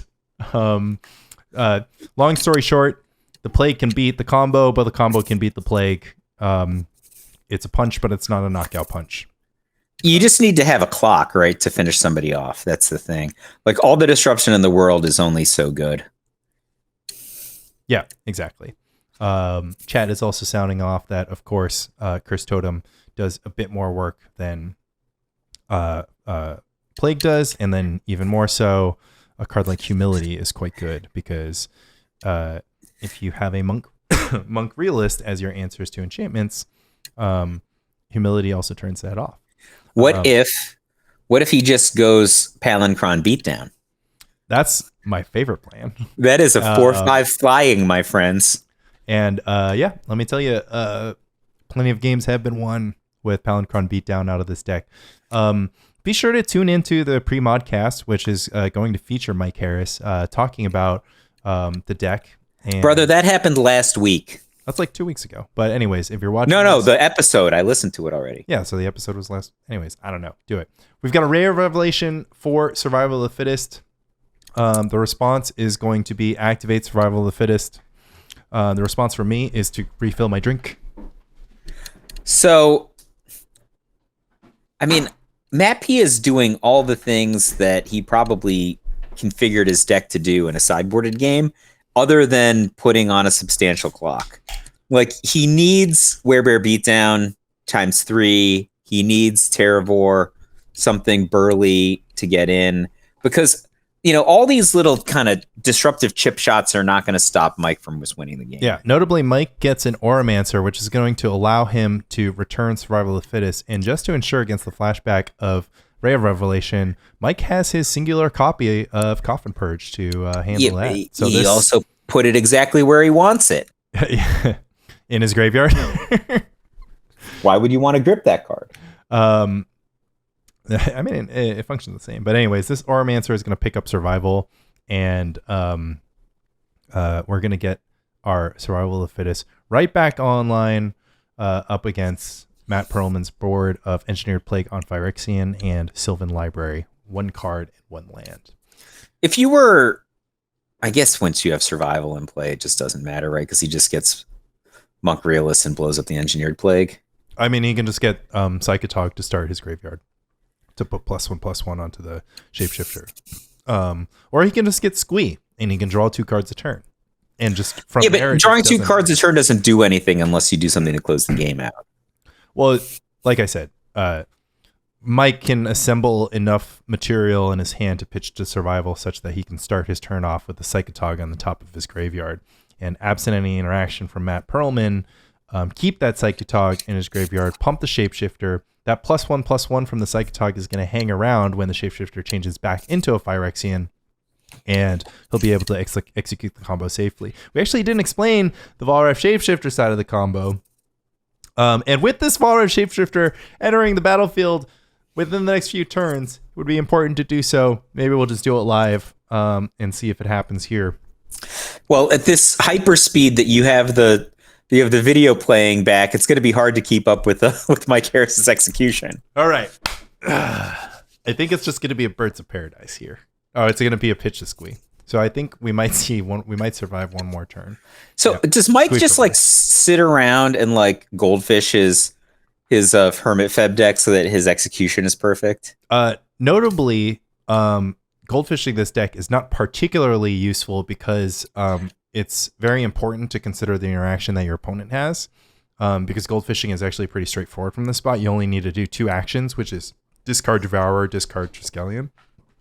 So what's more important is if you need to start the turn with Devourer and Triskelion in your hand to make it such that your combo is interrupted. But since Matt P does not have any cards in hand, the combo will not be interrupted. The different ways you can interrupt the combo include removal, wastelanding, like something disrupting the order of the graveyard. None of that's going to happen here. So Mike Harris is going to Survival at the end of turn and start the turn with the Palingron on top of his library. Vesuvian Valrath Shapeshifter is about to enter the battlefield as a copy of the aforementioned Palingron. No, not a Phyrexian. That Coffin Purge was important to get out of the way. Actually, I don't know how important it is. Probably wasn't important. Palingron is going to trigger, activating his lands. From here, Mike Harris is going to discard a Squee. Now, the Valrath Shapeshifter is a Squee, which is a Goblin. Notably, not a Phyrexian. Mike is going to get a Psychotog. The Valrath Shapeshifter is going to turn into an Atog. Notably, not a Phyrexian. He's going to give it a little oomph. From here, we're just going to get a little bit of toughness. And he's going to go ahead and grab an Acroma. Exile. Oh, Matt P's at 8? Yep. Never mind. You don't have to do anything fancy. Just attack for 8. Yep. I think we're going to see that there. So Shapeshifter is going to turn from Atog into Angel of Wrath with +2/+2 on it.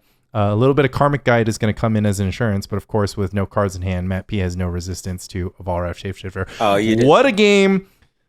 Didn't have to do a damn fancy thing at all. Okay, we have Matt P again. Every round is Matt P. This was only the only win-in match that was deterministic remaining, so we had to feature it.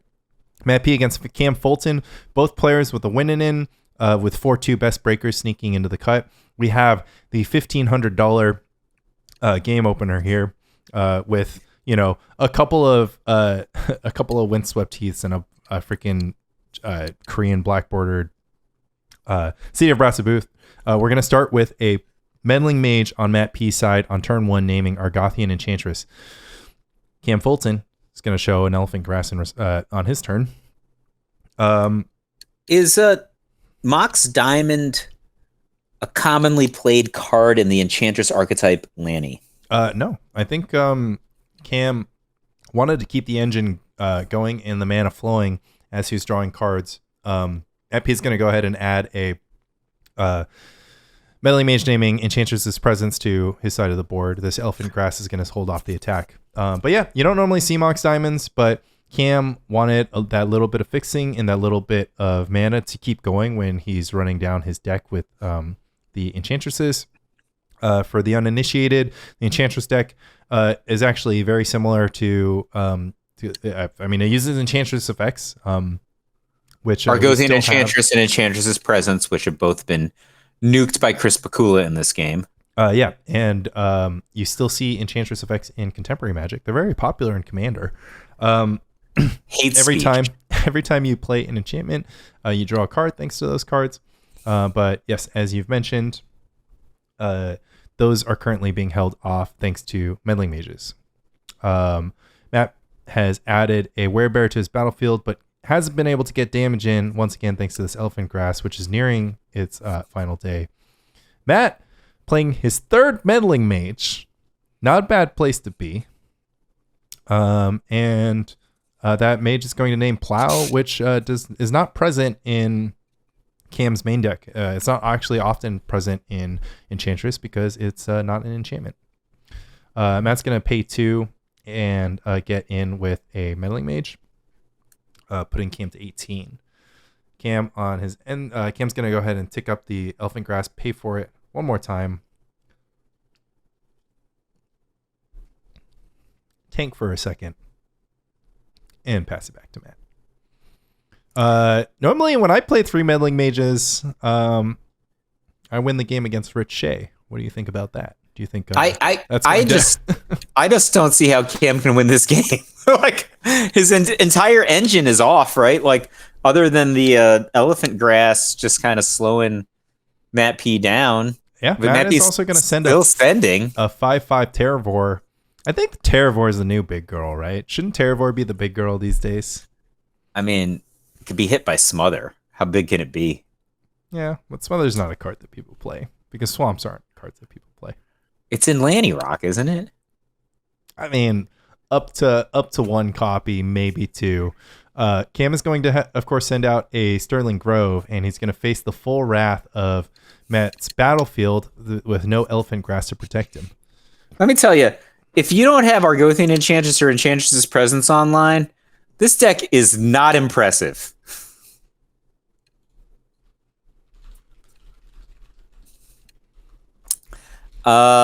So no idea what Cam could ever do in this game. Parallax Wave is a thing to do. It's going to do a decent fog impression here. Well, if he has Opalescence, it'll do more than that. Yep. But down to 3 life to cast that wave. That City of Brass hurting him. But those Mox Diamond's not hurting him. Shout out Mox Diamond for dealing 0 damage for colored mana. You love to see it. We're going to take... What's Cam's life at, do you think? Cam's at 3. Oh, this is... he might be at 8. I might have lost track, but he might be at 8. But the Seal He Cleansing, has to take some of this so that he... Oh, man, Seal of Cleansing? Yeah, Seal of Cleansing is going to come down, and that is going to force a activation of this Parallax Wave, blinking all of Matt's creatures. Matt is going to tank for a second. He elected to actually keep the names of all these Meddling Mages. Cam's turn is going to be characterized by a huge replenish, bringing back Sterling Grove, Elephant Grass, and Parallax Wave. This time, Seal Cleansing isn't going to get it. All right, so Sterling Grove can get Opalescence, and as long as Cam lives through this turn, Sterling Grove getting Opalescence is probably game, right? It definitely doesn't make it good for Matt from this position if he assembles Opalescence, Parallax Wave. For those who do not know, Opalescence turns Parallax Wave into a creature. When Parallax Wave is a creature, it can target itself. So the way the interaction works is that you can stack activations of Parallax Wave such that you exile all your opponent's creatures, and then you exile the Parallax Wave itself on top. The leaves the battlefield trigger will trigger first, and then all of the exiles will happen afterwards, permanently exiling your opponent's creatures. So this Elephant Grass here is going to force Matt to only attack with 2 creatures. 2 creatures, of course, easily handled by 2 counters, 2 fading counters on this Parallax Wave. And with that Sterling Grove in play, Cam can easily fetch up this Opalescence to complete the combo, but I can see it in his hand. So he's going to let this Elephant Grass hit the deck, hit the grave, and then... Just never didn't have it. Yep, never didn't have it. Lacing together an unlikely combo from this position. He's going to say, wave out all your stuff. Notably, he can't actually do that with Sterling Grove in play. He has to wave out Sterling Grove first. But anyways, we're going to get a judge call and fix this situation. He's going to elect to sacrifice the Sterling Grove to unlock his ability to do the wave combo. Then he's going to wave...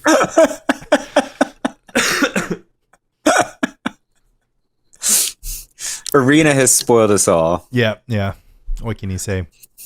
Well, now it unlocks his ability to cast cards like Enchantress's Presence and Argothian Enchantress. Yeah. But unlocks Matt Perlman's ability to cast cards like Naturalize and Disenchant. You can definitely just wave the Grove and then keep operating the combo, starting with a wave on the Grove. Matt is going to cast Cataclysm. Note about Cataclysm. You get to choose 1 creature, 1 enchantment, 1 artifact, and 1 land. So you can choose creature, Parallax Wave, enchantment, Opalescence, land, forest, and artifact, Mox Diamond. So combo still intact on the side of Cam Fulton, effectively leaving nothing particularly impressive on the side of Matt Perlman's battlefield, and still facing down what's going to be a 5-turn clock. Yeah, so the length of the clock doesn't matter that much when it's almost impossible to interact with conventional means, right? Like, unless your creatures have Shroud or whatever, like Cam can always deal with them, and he has like unlimited vigilance as well as like unlimited defense. Right, but the clock matters because it's just 5 draw steps for Matt to be able to find a disenchant for the Opalescence, which would turn off everything. Fair enough. Here, I'm guessing Enchantress's Presence is going to come down here. Yeah, a 3/3 Enchantress's Presence, no less.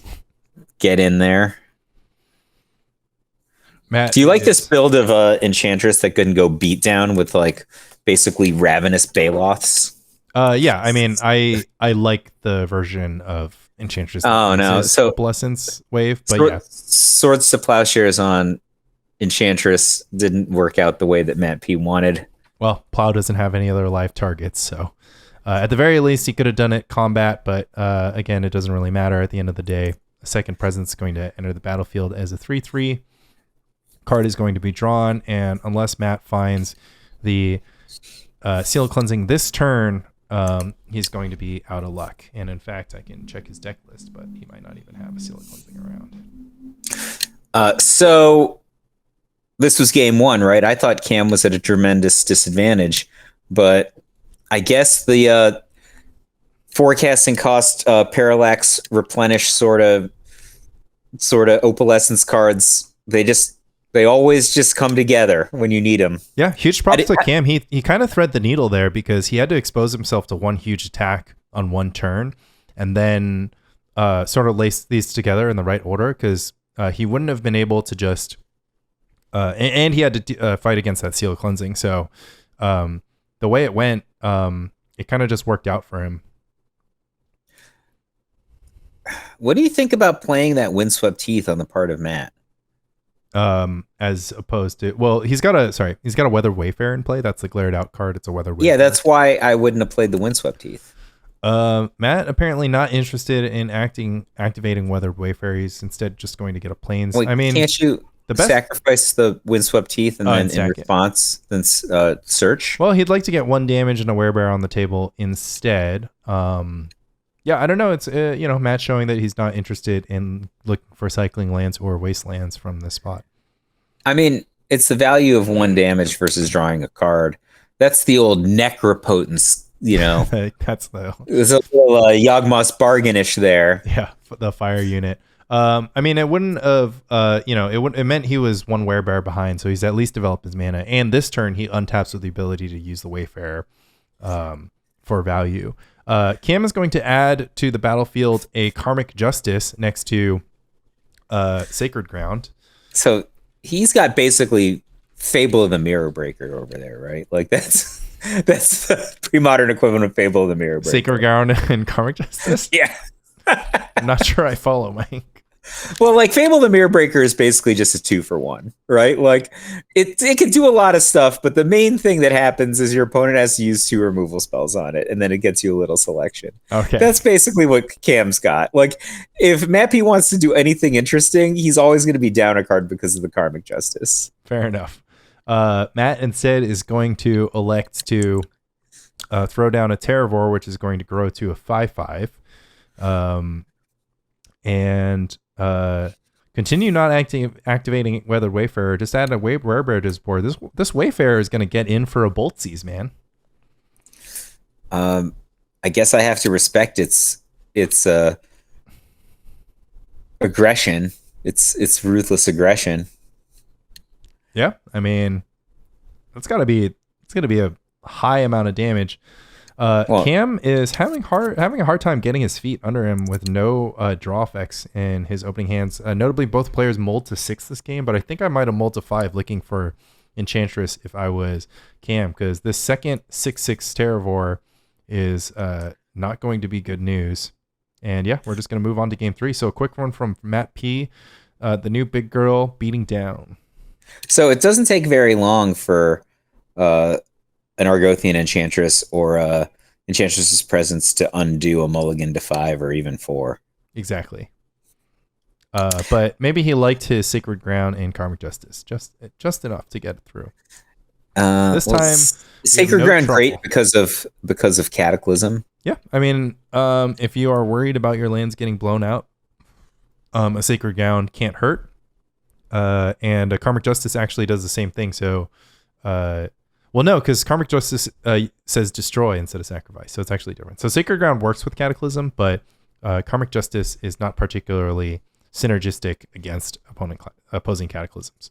But Cam is going to go ahead and get nearly the best possible start you can ask for with a Argothian into Presence, making the engine online. A Disenchant from Matt is going to stem the bleeding, but of course, Cam has already drawn a card thanks to the Argothian. So not a great. I mean, just a 1-for-1 Disenchant against an Enchantress's Presence is just not what you're looking for. Yeah. What is this? Is this an Exalted A? Yeah, this is a face down creature on the side of Matt Perlman, which is undoubtedly an Exalted Angel, the only morph in pre-modern.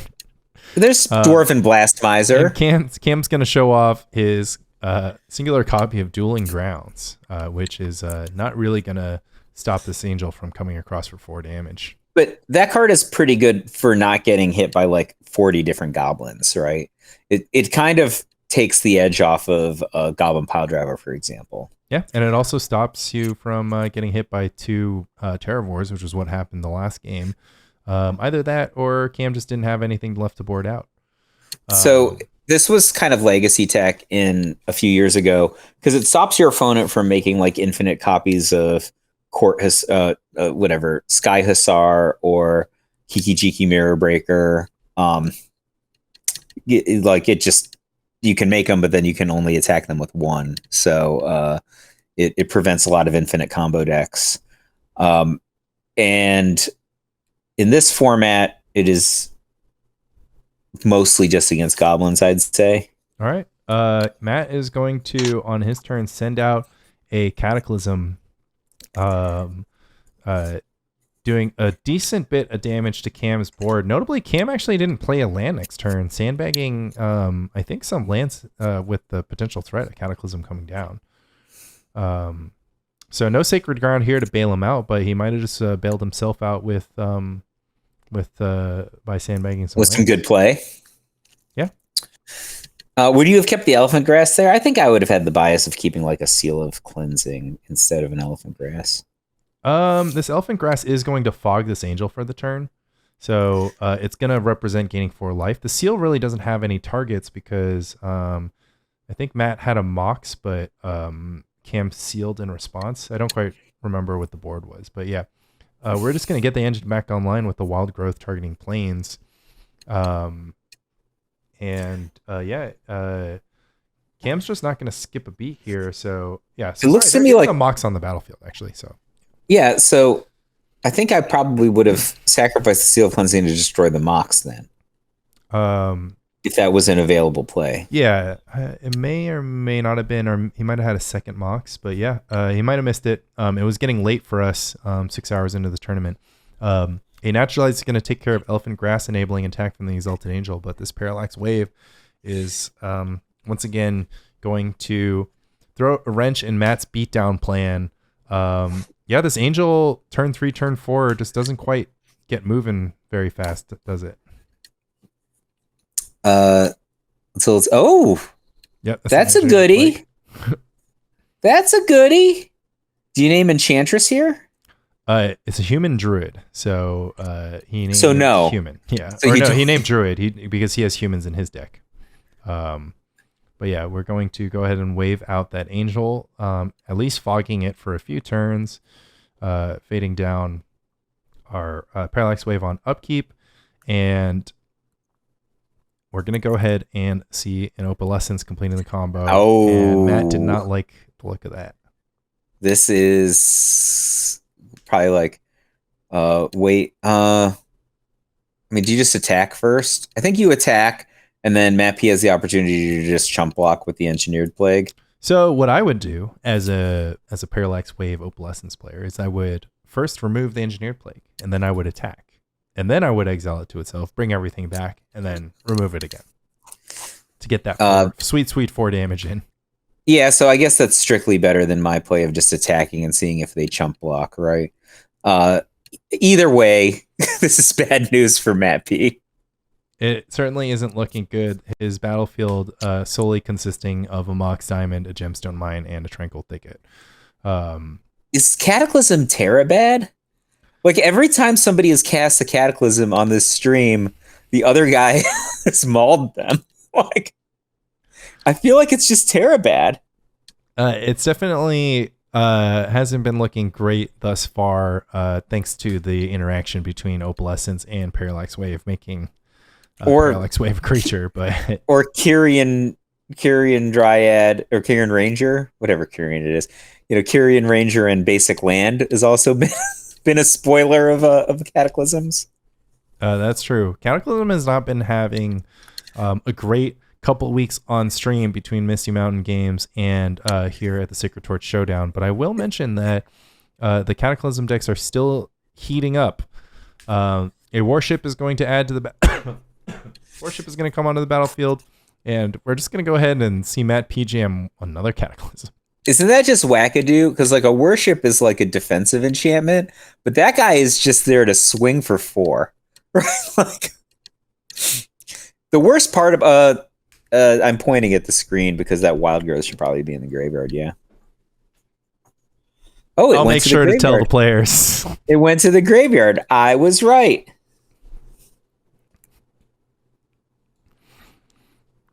In any case, we have a Wave Opalescence still in operation. Matt P is going to be desperate for some removal here.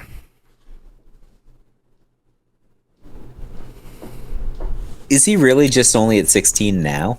Well, thanks to Exalted Angel, he's gained a bunch of life. Oh, that makes a good point. Okay.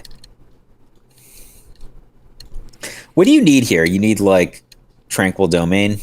I wouldn't mind a Tranquil Domain. I'm going to flip over to Matt P's list where we see 1 copy of Naturalize, 1 copy of Ray of Revelation, 1 copy of Disenchant in the sideboard, in addition to an Aura of Silence and a Seal of Cleansing in the main. So not much resistance in the form of removal. So Yeah, Matt P, unfortunately, I'm sure not fearing any parfait players, decided to trim a little bit on the artifact and enchantment removal, and is getting slightly punished. But he fit a lot of goodies in his sideboard. There's Wall of Hope in the sideboard. So how is the Enchantress deck or some of these other battlefield kind of go wide with stuff other than creatures?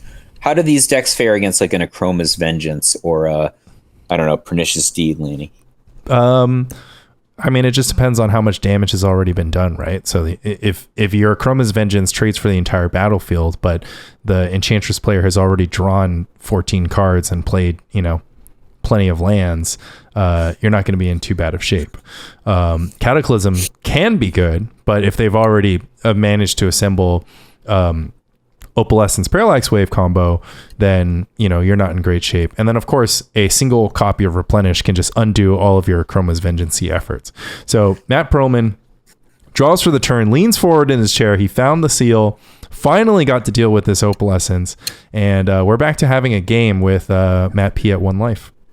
Yeah, but Enchantress's presence being in play, I like Cam's side, I think. I certainly do, especially with an Argothian Enchantress joining next to the presence. Matt's going to need to find some offense quick, or else he is just going to be dispatched with. Replenish. Okay, so interestingly, we have one of the only non-land cards that Cam could have drawn, doesn't trigger the Enchantress's presence, and also has 0 power. So... just like this is a meddling mage naming Replenish. So yeah, but there's a parallax wave on the other side of the battlefield. Exactly. It's not going to stop anything. So we're going to solitary just to draw 2 cards and produce a little bit of fog action. I mean, you can afford to keep that around. Oh, it doesn't matter. It's like 11 life against 2 power. What do we got? Sanctum. Sacred Mesa. Oh, game. That's game, boys. Sacred Mesa with a Sanctum? That is some number of flying horsies, let me tell you. It's actually funny. It's going to go at least a little bit of slow. But yeah, once again, Matt is going to have 1 draw step to find any resistance, or else Cam is simply going to untap and produce some number of Pegasi. And the resistance is going to come in the form of a werebear. So Cam cannot attack with a flying horsey this turn.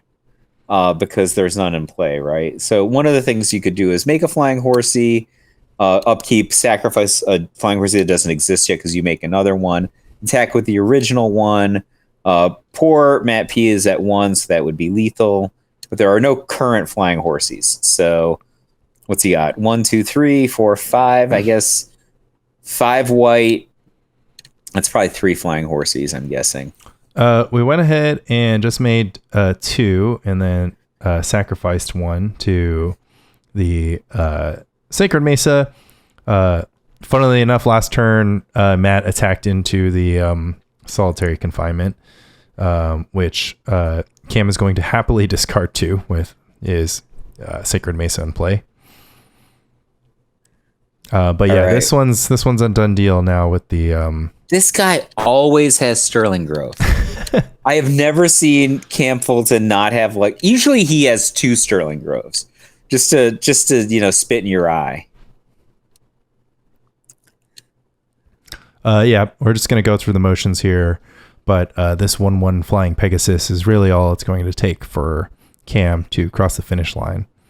And Matt Perlman sees the writing on the wall. Likely does not have the card Swords to Plowshares in his deck, but it would need to be laced together with the Disenchant. So there it is. Cam Fulton is going to advance to the top 8. Top 8, man. This is just turbo top 8. All right, Thomas Corrado Metelsky versus Dave Kaplan. Blue-White 12-12. Seed 1 versus Thomas Corrado Metelsky. Seed 8. Who do you think won more matches of Magic on Saturday? Amongst Illuminati players, Thomas Corrado Metelsky or Michael J. Flores? I don't know, Mike. Who won more matches? Michael J. Flores won more matches. However, Thomas Corrado Metelsky had gotten the bye in the first round, so he snuck in on the breaks.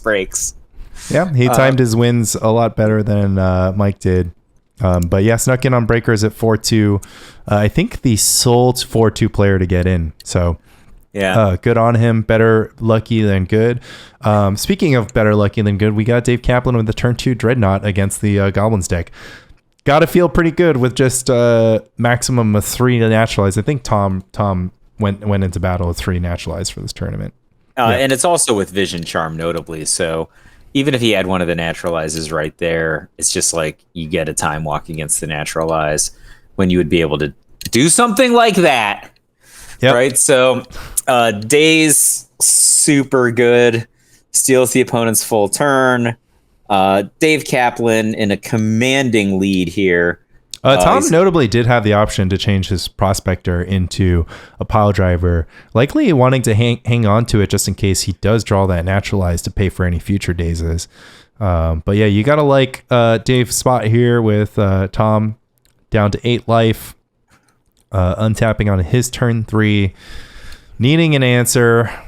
Tinkerer is not going to be enough here, crashing in for 1. This is prospector friend. Tinkerer would be more than enough. No, I'm saying Tinkerer is not, like, if he had it, it'd be too slow. Oh, but it's too slow, because it doesn't have haste. So Corrado going through the motions, right? Like, what's he get? He's have a Hearth Charm? Hearth Charm would be great! Bring the Hearth Charm! Forcing the attack from Dave with the writings on the roll. All right, Tom's going to start game 2 with a mold of 6, but at least he's on the play, and he has Goblin Lackey. Gear 1 for Goblins. All right, Kaplan. Yeah, Kaplan, what a throw. You didn't replay your second island before combat. That actually was so bad. Wait, what? What are you talking about? Kaplan's in chat. He's in chat. He didn't play a second land before he attacked with Dreadnought. Kaplan, of course, optimizing from the future. What do you think about Kaplan's choice to play white bordered Portent? I don't know. I'm told by some members of my team that they're swaggier than the black bordered ones because they're harder to find, but I know nothing of such things. I do know that Tom is going to hit a measly Skirk Prospector with a Goblin Ringleader, showing a Pyroblast. So, with the Pyroblast on the bottom of the library, let's say you had a Meddling Mage. Would you name Pyroblast or would you name Red Elemental Blast? I don't know. How much of a maniac is my opponent? Do they like mix up their blasts? It's unknown. I don't know, man. I don't know what I don't think I would name any blast. We'll go ahead and see what Dave does. Dave, of course, pointing out that he's sandbagging Island because he had a foil. This is going to be a Meddling Mage, and the name is going to be Pyroblast. Oh, there's already a Ringleader in play. Man, life is bad for Kaplan here, right? Like, can't block the pile driver. He just sends both of those guys. I mean, maybe not the Lackey. Okay, if he sends the Lackey, that's just like a bait play, right? No, I mean, Lackey's just going to force the block. Allowing Ringleader to survive another turn, and that's a healthy 7 damage there. When I say it's a bait play, I mean that like Kaplan's just going to block it, and it sucks. Yeah, I mean, it's kind of damned if you do, damned if you don't, right? I mean, he can't block the pile driver. Oh, man. That Rishodon Port is going to be great. So I think this is one of the cases where Rishodon Port shines over Wasteland.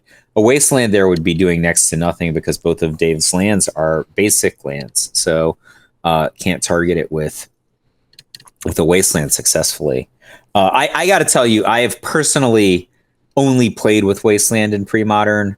Goblins not with Rishodon Port, and I've been consistently impressed with Wasteland, and I believe you are a Port guy, though. I'm just down to play a few of each at this point. I'm just like kind of over the discussion and just like, let's just draw one of each and then get the best of both worlds. Okay, Island. Yeah, and we're going to look at a rerun of the last turn with Chris Bakula facing off against a 5/2 Goblin, a 2/2 Goblin, and a 1/1 Goblin. I mean, you can't make that play too many times, right?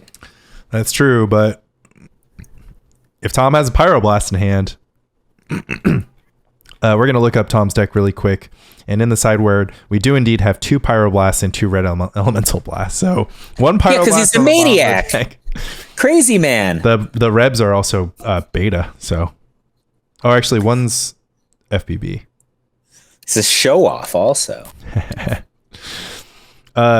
Dave is going to try his best to put up some velocity here, but in his current situation, it is looking like even a Dreadnought might not bail him out of this game. So Corrado and I were supposed to play same 75 at LobsterCon, so I sent him my 75 because I only have 1 beta Hydro. And so he's like, oh yeah, I'll play same 75. And then he played I have 1 beta Beb, right? And so he played 1 Hydro and he played like 3 beta Bebs. And he's just like, oh, we're same 75. And I'm like, you played a strictly worse deck just so that you could have a better deck pick than me. Respect. Yeah. That is straight up respect. Because it's like such a dagger, right? We're like, same 75. Yeah, same 75. It's the same. Shut up with your 3 beta Bebs against my 1 beta Beb. Yeah, and once again, we are likely going to run another turn of attacking. This time, Kaplan Last does breath. have action in the form of last breath targeting the Goblin Pile Driver. So finally Ouch. looking to stabilize at 4 life. And It's Tom an actually, ouchie, though. yeah, Tom isn't presenting any action here. If Kaplan can get Dreadnought down on the table quickly enough, it is possible for him to turn this game around. But of course, if Tom isn't playing goblins, you have to imagine he has some important non-goblin cards in his hand in Like the a form Hearth of Charm. well, not a Heart Charm because it's not in his deck, but maybe some blasts that just got unlocked, maybe some naturalized. So we'll see what kind of resistance Dave faces against Tom's looking like 3-card hand here, Also, 3 or 4. 3 is pretty low because the Goblins deck has a good amount of haste. Yeah, that is true. But Tom is low on resources, but this port is continuing to do its work. And I think tapping that Plains was awesome, right? Forcing force the Kaplan to damage. take damage. Yeah, force the damage on that. Force the damage on that last breath, but of course tapping Island here is going to put Counterspell out of Dave's range. So you do like to see it. Of course, we're going to float 1 blue and Gush. Devastating. He just like plow undered him. This is a straight up plow under. Yeah, I mean, it is a little bit hard to gush with Richard and Port in play, but you got to do what you got to do. Dave with 1 blue mana floating is likely going to sabotage Tom's deck with that. Yeah, so he's distracting him. Yeah. Yep. It's like, oh wait, what's going on? Oh, my deck. Oh no, what's going on? Resolve, brother. You lost your window. With that 1 blue floating, Tom's going to tank for a while. Consider if he has any interaction with a Dreadnought on the stack. I have to imagine that he does not. Kaplan here is going to stifle the Dreadnought trigger, and we have a 12/12 on the battlefield. Wee woo, wee woo. What kind of cards does Tom have in response to that? Like a Red Blast, Pyroblast, Naturalize, Goblin Tinkerer. Goblin Tinkerer. with Splash. What a man. All right, what do we got? So is Tom now gushing? I see one of his lands left the battlefield. Nope, Tom's just fetching up a mountain, contemplating if he should present some stuff or dig for Counterspell, because you have only Naturalize. You might want to dig for the Blast before naturalizing. And he has plenty of mana, of course, to operate. And he also has the option to port before casting anything to cut Kaplan off of Counterspell. But instead, he's going to do none of those things and go for an upkeep port on Basic Island. I have to imagine this is when the interaction is going to come down.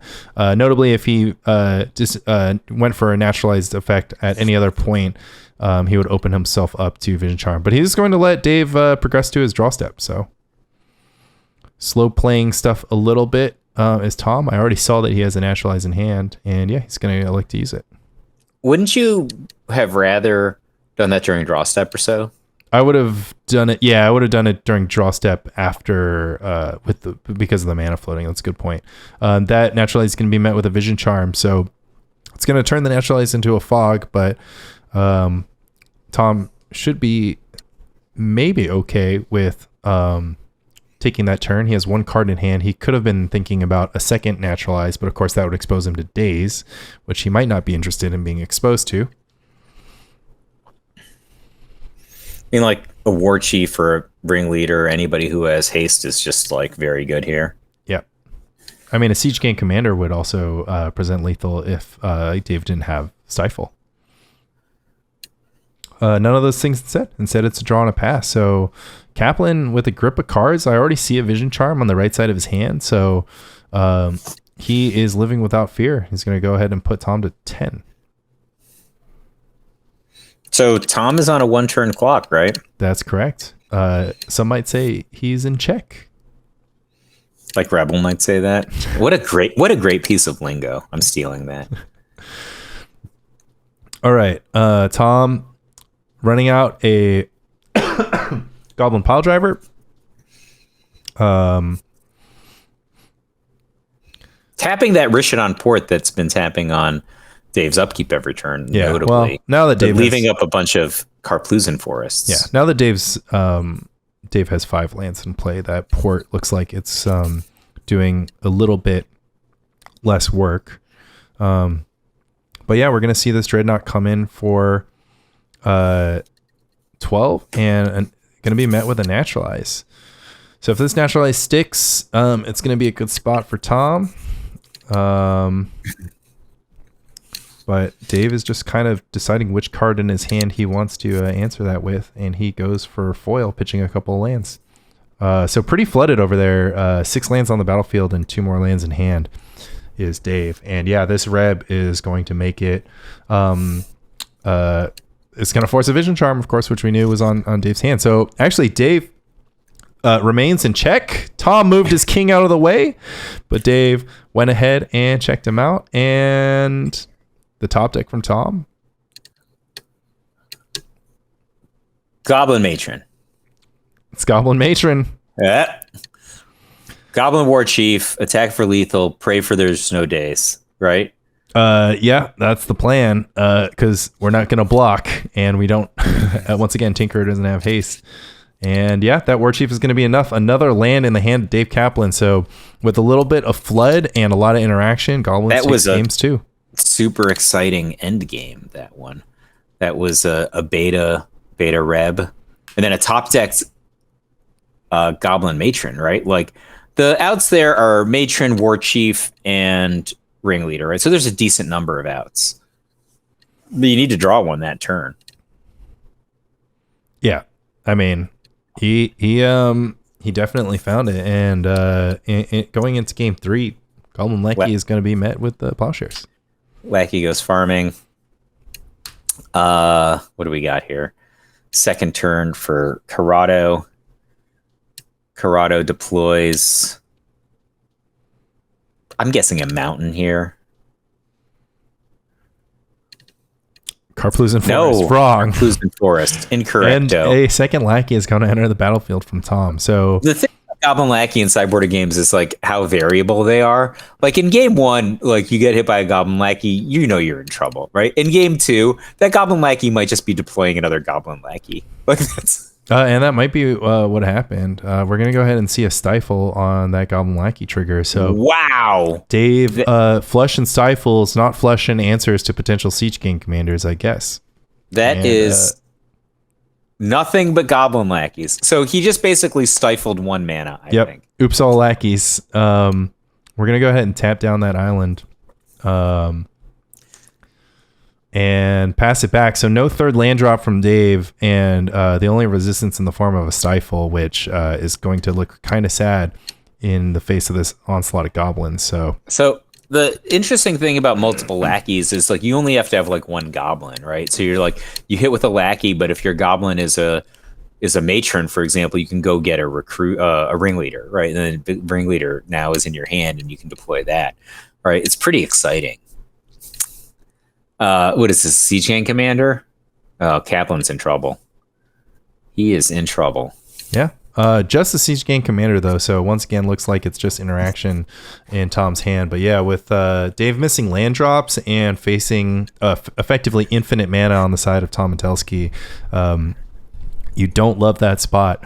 And this clock is going to be faster than even a Dreadnought. So yeah, in the absence of any catch-up mechanisms, like a Wrath of God type effect or an Engineered Plague, you gotta imagine this is pretty deterministic from the Goblin side. And yep, the interaction, as you mentioned, Tom gonna go ahead and elect to grab a Goblin Tinker as a little bit of insurance against potential Shrimp. But with 8 goblins and 9 power on the battlefield, plus the potential Siege Gang Commander activations, I think Tom has this all but locked up. Can't disagree with you. Dave is light on land, and there is certainly a Tinkerer in play. I mean, I don't know what to say. Goblin Tinkerer rules the battlefield, right? Like, what can Dave do in the face of a Tinkerer? I guess just like plow or last breath it. Otherwise, he's just going to get raffle stomped. Nope, Dave can offer his hand.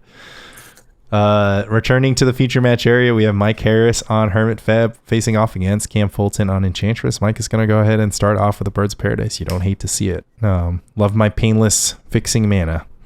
Wow. Cam took a turn. So first turn Exploration plus second land plus Wild Growth. So Cam should have like critical mass mana next turn. Like 4 is pretty expectation, right? Yeah, well, Mike says I would like to play Hermit Druid and enough mana to activate it and activate flashback the Crozen Reclamation. So this is problematic. Only one source of white, presuming the Windswept Heath gets planes. So can't parallax out of this. Exploration might save Cam, right? He might be able to play a second land. No, it looks like it's just going to be Sterling Grove. And this is literally a win from the dead. Yeah, that's literally a win from the side. Mike Harris, him going to his draw step, of course, telegraphs that he has the Unearth in hand, and instead just going to go to his turn. But yeah, he's going to go ahead and execute the Hermit combo here. Raw dogging it, no need for Crozen Reclamation. Yeah, and calling it once again as you see it. Mike Harris is going to put his entire deck into his battlefield. He's going to go ahead and cast an Unearth from hand, targeting word you're looking for is Graveyard. All-Wrath Shapeshifter, which is going to enter the battlefield as a copy of Karmic Guide. That Karmic Guide trigger is going to target Karmic Guide. Mike Harris is then going to Karmic Guide trigger targeting Psychotog. Psychotog is then going to be sacrificed to Cabal Therapy. We're going to name Swords to Plowshares or whatever nonsense. Showing not those cards, and once again we're going to exile nearly everything to our Psychotog and attack in with a giant Achroma Angel of Wrath. Fun. Good game. Nice game. Turn 3. It's fun. So Francisco P says that he thinks that Hermit Feb is the best combo deck in Premodern. How do you feel about that statement? I think that Replenish is the best combo deck in Premodern. What about Elves? I think Elves is the best combo deck in Premodern. You can't gotcha me. Like, that's not fair. Elves is really good. What do you think are the 3 best decks in Premodern? I think that they're Dreadnought, Goblins, and Elves. But if Goblins didn't exist, it would just be like Elves against the world, right? It would certainly feel that way. But man, does Goblins contain Elves. It is really a bad matchup. Okay, Survival of the Fittest, as yet unchecked versus what is that? Exploration and Exploration and elephant elephant grass, yeah. And Cam is for some reason paying for elephant grass. Yeah, he is fearing a attack out of seemingly nowhere from an Acroma Angel of Wrath. Either that or he just had the mana to spare and would like to keep it counting against his Seraph Sanctum. So the first turn you tap into it, you're washing. The mana's a wash, right? Because if you spend a white mana, you gain a white mana. But we are going to go ahead and survival for pitching a Shapeshifter, getting a Devourer, and unearthing a Shapeshifter. There's a Palinchron over there underneath it, so we're going to untap all our lands. I have a feeling this one is going to be over soon, but boom! With the untap trigger on the sack, Cam Fulton busts out a Swords to Plowshares. See ya, Volrath Shapeshifter, interrupting and stunning Mike Harris, who has to scramble to find another plan. Of course, he has freaking Survival of the Fittest in play, so he's just like, okay, well, I guess I'll just do my other thing. I'll grab a squeeze. And my squeeze is going to grab a birds, and I'll play the birds. This is the equivalent of slow play. I mean, it's fast and slow play because he had the win in hand. He went and grabbed Devourer. He has a Survival of the Fittest. He has it all. But yeah, you can call it slow play. He's slow playing now. He doesn't have any other options. His fast play was stymied by Swords to Plowshares. And Cam is probably just like, I can't give this guy an untap. Cam doesn't have a choice. Well, an untap happened. Squee back to Grip. What do we do here? I don't know. He probably doesn't have another Unearth, right? So he has to hard cast Shapeshifter off of Squee. Yeah, I think we're maybe short one mana, so we're just going to go ahead and Duress instead. Oh my gosh. Clearing the way. We're going to plow the birds in response and pitch a Solitary Confinement. Yeah, that was no help last turn. And pass the turn back. So Mike has plenty of options going into his next turn with survival activations here. And we're going to keep paying for Elephant Grass.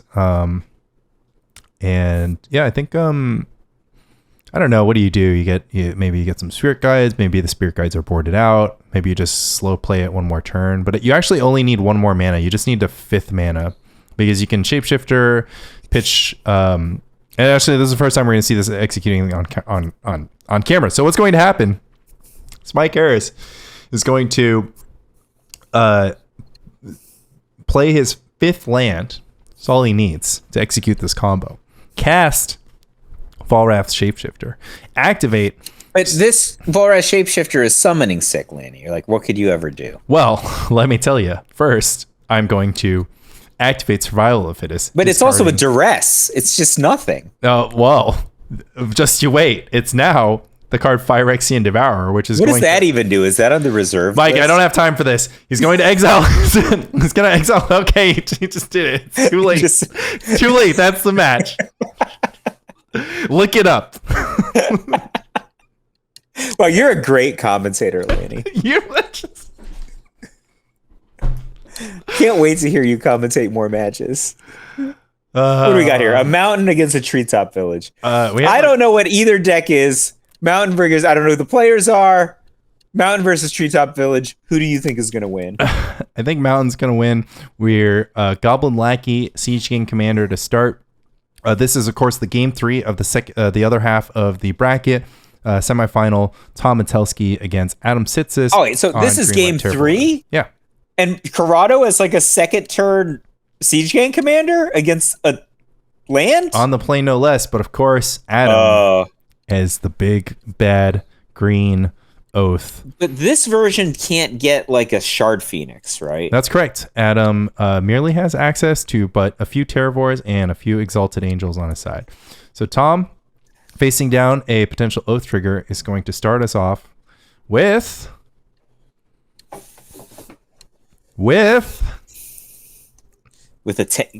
time in the tank. Skirk Prospector. All right, Skirk Prospector. So Tom's only got 2 land. It doesn't look like he has a land drop. He looks like he has like 1 land left in grip. 1 card rather in grip. Yeah, and that one and card. He's sacrificing 3 goblins. Oh, for Goblin Ringleader. So Ringleader gets instead of lacking in the Ringleader with the first trigger, Tom is going to elect to play it pre-combat and hopefully hit multiple goblins to try to accelerate his board. He unfortunately only finds one, so that Ringleader Gambit, unfortunately not paying off for Tom, is going to sneak in a pile driver, but this board of goblins is now going to be met with... So that's like pretty Terror good. War. At least he got the pile driver in play. That's got to be a really substantial threat here. Yeah, I mean, the pile driver is definitely going to compel Adam to jump in front with the Terravore. But yeah, I would love to have 3 goblin tokens in play if I was Tom, unfortunately. But yeah, notably, if he did hit multiple goblins, he could have expanded his board quite heavily by not sandbagging that Ringleader. So big gamble from Tom, but looks like this Terravore is going to be joined by one of its siblings in the form of a second Terravore. So, I mean, but it's 20 against 12. I mean, this has got to be crazy for Corrado. He had like a great opening, like absolutely great opening against a deck that can't make Shard Phoenix. Probably felt pretty good with first turn Lackey, second turn Lackey Smashy into Siege Gang. Yeah, but unfortunately, Oath pumping out creatures one after another, and notably pumping out more creatures than Tom has copies of Goblin Piledriver is going to prove to be a liability. So Tom is going to go ahead and convert his Goblin Lackey into a Goblin War Chief and send his entire team in hopes to produce what would be a 2-turn clock. But of course, Adam now with 4/4 Terravores could potentially untap with up to 3 blockers in the form of a Terravore, whatever creature he gets from Oath, and a Treetop Village. So Tom's offense is waning quickly. Is Tom sending the CGN commander as one of the guys? Okay, he's pulling it back. Yeah, I think you need to not send the CGN commander. And is there a Skirk Prospector still in play? There is, but it is entering the red zone here. So yeah, this is so tough for Tom. I feel like Skirk Prospector and CGN commander are 2 goblins you kind of need to protect their lives because you need to be able to maneuver around combat. So like the way that it is right now, he just loses 2 goblins and deals like 6 damage or something, which is not lethal. Yeah. He does a little bit of work by getting 1 extra damage in, turning that Lackey into a War Chief, but he wasn't able to fling a goblin that gets blocked, and Adam is going to go ahead and find an angel here. So unless Tom is able to produce a lethal attack next turn, this angel is just going to put Adam's life total out of manageable position. Yeah, I think that... What is that? Did he just cast another Terravore? What did he cast? Yep, we keep on adding Terravores to the battlefield from our hand, and yeah, unfortunately, this is the power of Oath of Druids. Even if it's not pooping out Shard Phoenixes, it can do a fair bit of damage to a board full of 1/1s. Tom is going to go with the burn plan and just throw his Lackey out. But yeah, unfortunately, with the life gain from Angel coming, and of course these are 9/9 trample Terravores, it doesn't look like there's enough Tom can do. Man, Exalted Angel is a hell of a drug. Yeah, I mean, I would say Oath of Druids is a hell of a drug. If Adam had paid retail for Exalted Angel, he'd be in the ground. But is he just calculating if he can just send all here? Yeah, I mean, I see a flyer, and then I see 21 damage in trample versus Tom's 5 toughness. So yeah, so it looks like a send all. But yeah, looking for a Jared Doucette ringleader and getting delivered just a pile driver. Looks like it spelled death for Tom. And that's going to go ahead and send Adam Sitsis into what is likely going to be an exciting final. Adam just gassing up his Terravore by cycling a land and Argivian finding a Mox Diamond. Making but that Riftstone portal turns everybody into Savannah. Well, I don't know. I think he's got super lethal now because he had 21 damage that could get blocked by 5 down to 17 So plus 20. this deck has 20 like damage. more than 50% mana sources, right? It's like 26 land plus 4 mocks. Yeah, it has. Scroll. This one has 28 lands and 4 mocks. Yeah. Yikes! So you really need to draw that oath because otherwise you're just gonna Yeah, you're gonna be very much in a position to be paying retail. Otherwise, goblins would have definitely feasted on you. We're gonna go into the finals, and of course, seeding decides play draw. So Adam's gonna start off with the tapped Treetop Village, and Mike. The birds are loving Mike. Swords to Plowshares, I can see it in Adam's hand. So Adam is an MTGO player, right? That's correct. And it's great to be an MTGO player insofar that you get to play a lot of games of Magic. You get to a lot of reps with your deck of choice. It is a disadvantage because Volrath Shapeshifter doesn't work on Magic Online. So if you wanted to learn how to play against this deck, you would have to, I presume, go to Mike Harris's house like Jacob Van Lunen is doing tonight. Yeah. So Jacob Van Lunen, Pro Tour champion and newbie to Premodern, is literally just going to Mike Harris's house to learn the format tonight, 9 to midnight.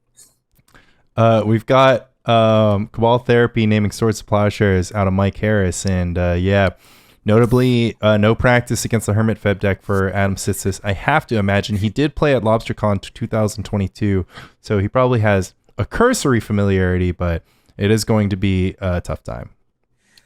But what about Jacob Van Lunen, Pro Tour champion, at Mike Harris's house as we speak, testing Premodern? Well, I can only imagine after after a few rounds versus Hermit Feb, he's just going to turn right back around and just be like, "No, thank you." Is there a Slivers deck available? That I think he won his Pro Tour with Slivers. I have to imagine. I mean, I guess I don't know what Mike's collection is like, but I have to imagine that he's got some stuff. I believe Mike owns a 12-12 deck because he won a monthly with it. Adam Sitz is going to grab priority with a 1/1 Terravore, and Mike Harris is going to grab it back by shuffling the only land in any graveyard back into the library with his sole copy of Crows and Reclamation, which he had held in his hand. That was literally an Annihilate, but instead of costing 5, it costs 2. But it's like a weird Annihilate that sets up a Terror, right? Like he's got a Terror like sitting in his graveyard. Rock on. That was a killer play. Yeah. A killer of Terravore and a killer play in general. And okay, even more killer of a play is, of course, the Survival of the Fittest, which is just to get the Seal of Cleansing off the battlefield for Adam, so that he can fetch a Hermit Druid, knowing that a Swords to Plowshares hasn't been seen around these parts at least for a couple of turns. But of course, a glimpse at Adam's hand is going to show that he has another one backed up. So what do you do here? Do you go for the combo? If you're Adam, do you let him get the combo and then use the Swords to Plowshares when he has no graveyard? No library? What do you do? So you would not want to do that because once the library is in the graveyard, there's also a bunch of Cabal Therapies in the graveyard and a tapped Hermit Druid that's very happy to be sacrificed to Cabal Therapy. So the Plow has got to hit the Hermit Druid before the survival activation, but you mean before the Druid mills the library? But after a battlefield correction, Mike Harris does have a Cabal Therapy in the graveyard, so if he wanted to produce some cover, he could, but instead he's just going to go ahead and throw out a Hermit Druid, and Adam is going to waste absolutely no time in showing Mike that Swords to Plowshares. So Adam's position was pretty good. He had enough mana to swing with the 3/3 Treetop Village and have mana left over to use the Swords to Plowshares. Yeah. And the Treetop Village is going to get in while another land enters the battlefield. Mike is going ahead and going to bring back the Squee. And it's possible that Adam could have created the window here. Mike doesn't have a lot of lands in play, doesn't have a survival, and has a Mere Cabal Therapy in his graveyard, but no creatures. He's facing down the potential of a 2-turn clock if Adam finds a land. And he just hardcast Squee? And he has a Squee on the battlefield. So Squee is going to do the Lord's work of gaining 1 life, but instead it's going to do it's going to trigger Oath of Druids. Luckily, this Cabal Therapy is likely going to jump out of Mike's graveyard to avoid any Oath triggers.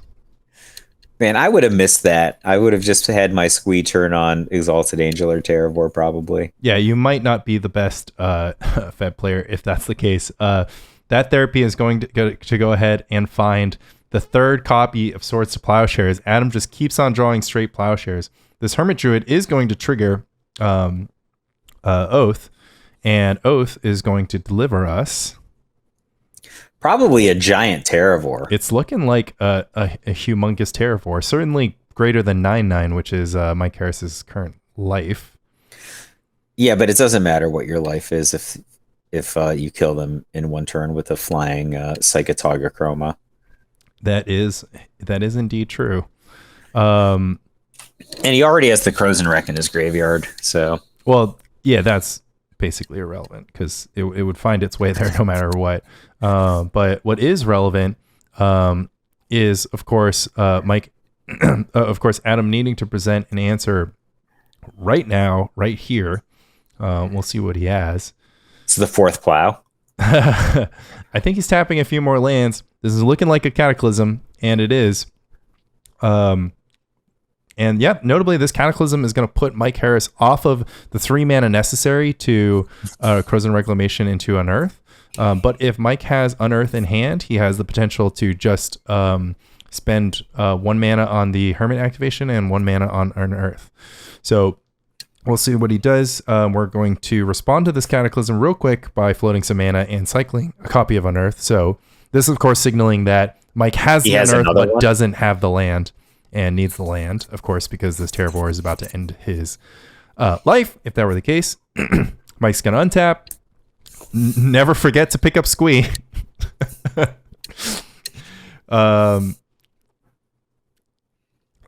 Play a Gemstone Mind, and you have to assume that with that Gemstone Mind, this Unearth is going to do its thing.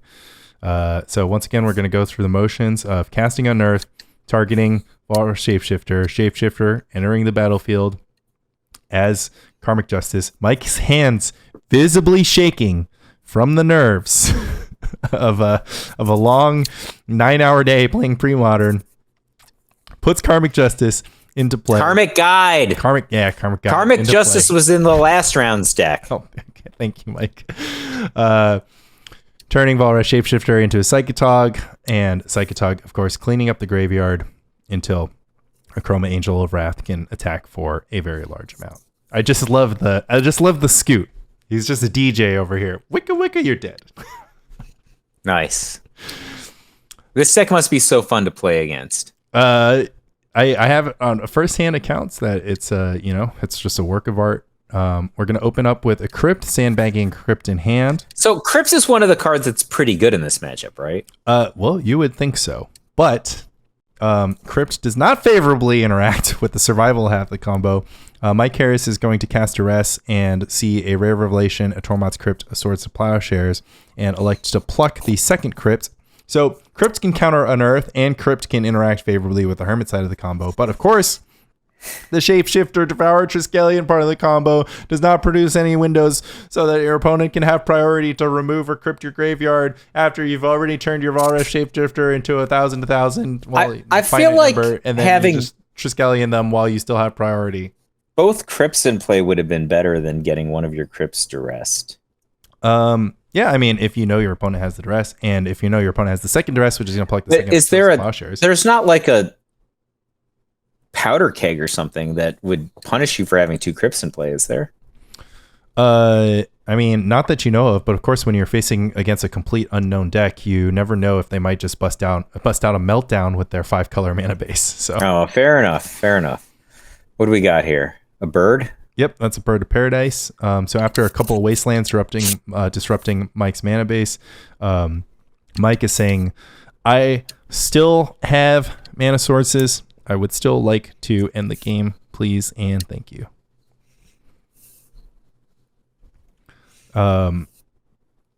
Adam is going to tank for a second and move to his turn. and pass it back. So both players looking a little slow in this early part of the game. Wasteland, of course, producing sometimes symmetrical slowness. We'll see if Mike can continue to develop his board, and he's got nothing. So a grip of, it looks like 4 or 5 cards, 1 Birds of Paradise, 1 Yavimaya Coast, facing off against an Enlightened Tutor for Oath the Druids. Adam's going to go Oath. Mike's going to go ahead and use his mana to naturalize the Oath. Not interested in facing down a giant Terravore that could potentially produce a, be backed up with Swords of Plowshares or whatnot. Orangutan is going to take... Orangutan, nice! So Adam electing not to activate the Crypt thanks to the 2 lands in Mike Harris's graveyard, which are gassing up his future Terravores. No cards of note in Harris's graveyard, so happy to not activate Crypt there. And right now we are on plan C for the Hermit Feb deck of beating down with Uktabi Orangutan. Of course, let's go back to plan A. We've got Survival of the Fittest. We've got Ray of Revelation. We've got Survival Activation. Pitching Volrath Shapeshifter. And we're going to get... Oh, shoot, I missed it. Went a little too fast. I don't know. It was probably Falancron, or it was probably Aramancer.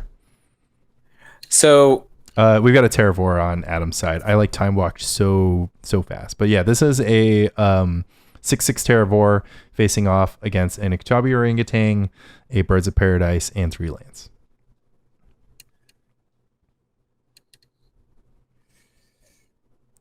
And yeah, Mike has got a Hermit Druid. Adam, in the face of a Hermit Druid that will end his game, should it have an opportunity to cast, is going to swing for 6.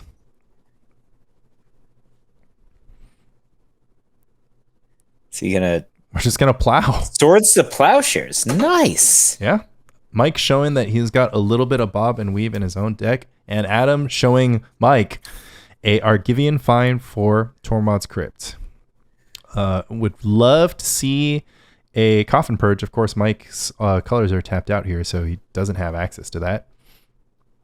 And Mike is just going to have to let that Crypt go and stop his plans of Hermit Druid comboing this turn. Is there anything you can do about a Crypt in play like that? It just stops the Hermit combo. Yeah, it stops the Hermit combo because you need to cast Unearth or you need to cast Crows and Reclamation, and both Crypt stops both of those cards. So Adam is going to start the race, putting Mike down to 13 while staying at a healthy 20. Both players with 3 power, access to 3 power. Mike cracking back, not much to do if you don't have it. Passing back.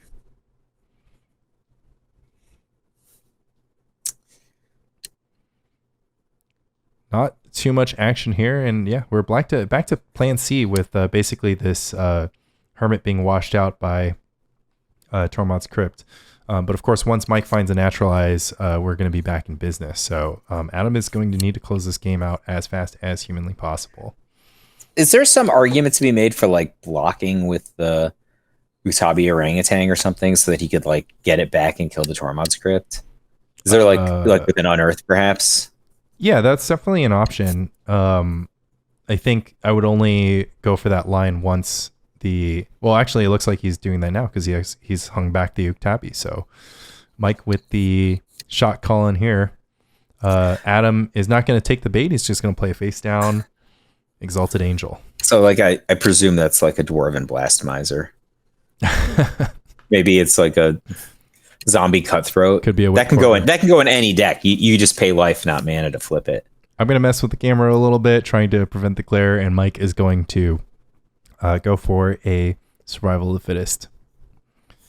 And yeah, so this survival notably means that Tormod's Crypt is not going to be able to favorably interact with the combo, so long as Mike can stock up his hand with Triskelion and Phyrexian Devour before executing. So Mike is going to grab a Palinchron with his first survival activation, notably putting a Chroma Angel of Wrath into the graveyard. So that a Chroma gets exiled, Mike won't have access to the Psychic Target Chroma line via Hermit Druid. So Mike is all in on winning with Shapeshifter from the he could just win with attack phase. Right, 4 or 5 flyer go. Like Adam's only on 14. Well, we're going to unearth and hold priority, pitching Palinchron to Survival of the Fittest. Mike is notably empty-handed here. So what I said earlier about the combo not being interrupted, it can be interrupted if you don't have Triskelion and Devourer in your hand. I would explain this if I have time, but I don't really have time, but I'll do my best. We'll see if Adam is going to crack this Tormod's Crypt, but it looks like he could nominally have just counterspelled the Unearth by crypting in response to kill the shapeshifter that was being targeted, right? Well, Mike may have been using that Unearth as bait, making it such that that's exactly what he wanted Adam to do, but instead Adam's going to hold off on crypting multiple spots. So with the shapeshifter in play and a Phyrexian Devourer in the graveyard, unfortunately the window for Tormod's Crypt has passed, and now that Mike has Triskelion in hand and a Devourer in graveyard, he can put multiple +1/+1 counters on Volrath Shapeshifter / Phyrexian Devourer, turn it into Triskelion, and shoot Adam for more than lethal. So unfortunately, because of the timing window and slight unfamiliarity with Mike's deck, Mike is able to thread the needle and pick up the win, making him the champion of the Sacred Torch Showdown. And so congrats to Mike Harris, the winner of the Sacred Torch Showdown, our first giant cash tournament for Premodern. Gotta hand it to him. He knows that deck inside and out, and his opponents did not. I mean, Mike is like one of the masters of the Hermit Feb deck in the entire community, right? So yeah, he's certainly a high priest of the Hermit Feb cabal, if I would say so myself. Why do you have to make it about religion, Lanny? What do we want to say? So neither one of us made it to camera, even though you made top 8. I somewhat purposefully kept us off camera so that we wouldn't call our own games, our own matches, as we like know everything that happens and maybe have too good of a window into the player's thoughts at the table. Well, what I was thinking at the time was this stupid camera is really bothering me. Mike, of course, did not put himself live for top 8. I did not. By the time round 5 had concluded. But yeah, well, I got by a cloud of fairies. I got by Michael J. Let's be honest. But shout out to all the competitors that we had. That was an amazing tournament. I think everybody had insane amounts of fun. Lots of sweet decks shown on stream. Pretty much the entire gauntlet of Premodern. We got our tier 1, goblins, elves, dreadnought, and then some sweet post. Goblins, elves, and dreadnought are all in the top 8, along with Hermit Feb and Replenish. Yeah, Replenish. Right? And then the green-white Terravore deck is like nipping at the heels of tier 1 right now. Yeah, that Enchantress also looking super good with a runner-up finish at Misty Mountain and a top 4 finish here. So wide open format following the land tax ban. Did we have 8 different decks in top 8? We had 15 different decks in the top 16. Nice. So what was the 2 double? copies of goblins. If you want to keep following what's going on in the New York scene, check us out. If we have more tournaments, you should of course go to mtgnyc.com. From there you can check out our Discord. That's our main communication hub. We'll see you at the next one. We're hoping to make this a quarterly occurrence. Aside from that, sweet tournament, sweet decks, sweet players, good vibes. But it was like really spiky, right? Like everyone was rules lawyering, super toxic interactions every round, I assume. Well, like that was, as it turns out, thanks to the relative easygoing nature of Premodern, everyone was super chill. We forgot to mention, of course, Matt Perlman and Cam Fulton's camera match. Neither of them realized that they were playing a win and in, so they were just chilling, playing with friends. We're all friends here, and we're really not out for each other. I'm sure. And this is what we told. We had a judge, but we told the judge, we gave the judge specific instructions. We were just like, hey, we're not gonna like, rules lawyer yeah, each other. we're not gonna like, so Cam would have gotten a game rules violation and like a warning or whatever. And then if you get 3 game rules violations, then you get a game loss. And then you have 4th game rules. And then the judge also needs to open an investigation to see if there was any. But it's not a sanctioned tournament.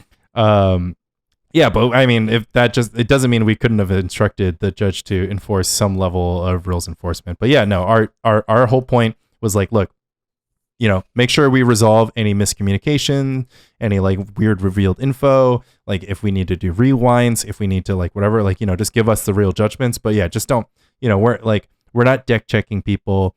And, players at the tables had no interest in angle shooting. So, all in all, despite the fact that real cash money was on the line, the most important prize of all is friendship. And I would say that many of us felt that day and won that ultimate prize. So shout out to Mike Harris for taking home the top prize of a plaque and a sweet decklist card designed by Phil Wynn, in addition to the cash that he technically split with Adam prior to the round. Well, and props to you, Phil, Jordan, and Jeff. For putting it all together, along with the nice folks at Bifrost and Elisha, who was the judge. All of you were necessary in making the tournament run smoothly. And I really apologize to the entire Premodern community for not having a toxic spike-filled tournament. We clearly just failed to meet expectations. Yeah, we'll see you at the next one where maybe we can pull that off. Yeah, we could try hard, just to make it so no one ever wants to play Premodern again. That's totally along the lines of our community that runs multiple meetups every month in different boroughs. Laces together a closely knit community of people who are all good friends now. Yeah. I'm gonna call it there at least for the stream VOD, but we'll stick around and answer any. I mean, I don't know. We can hang out with our friends for a few more minutes. This was Mike. I'm only in the whereby. I'm not in the chat. What's going on there? I'll talk about that after I wrap. Love Lanny, love Spike Colony. Check us out on wherever. Are we gonna record tomorrow? Are we reined in?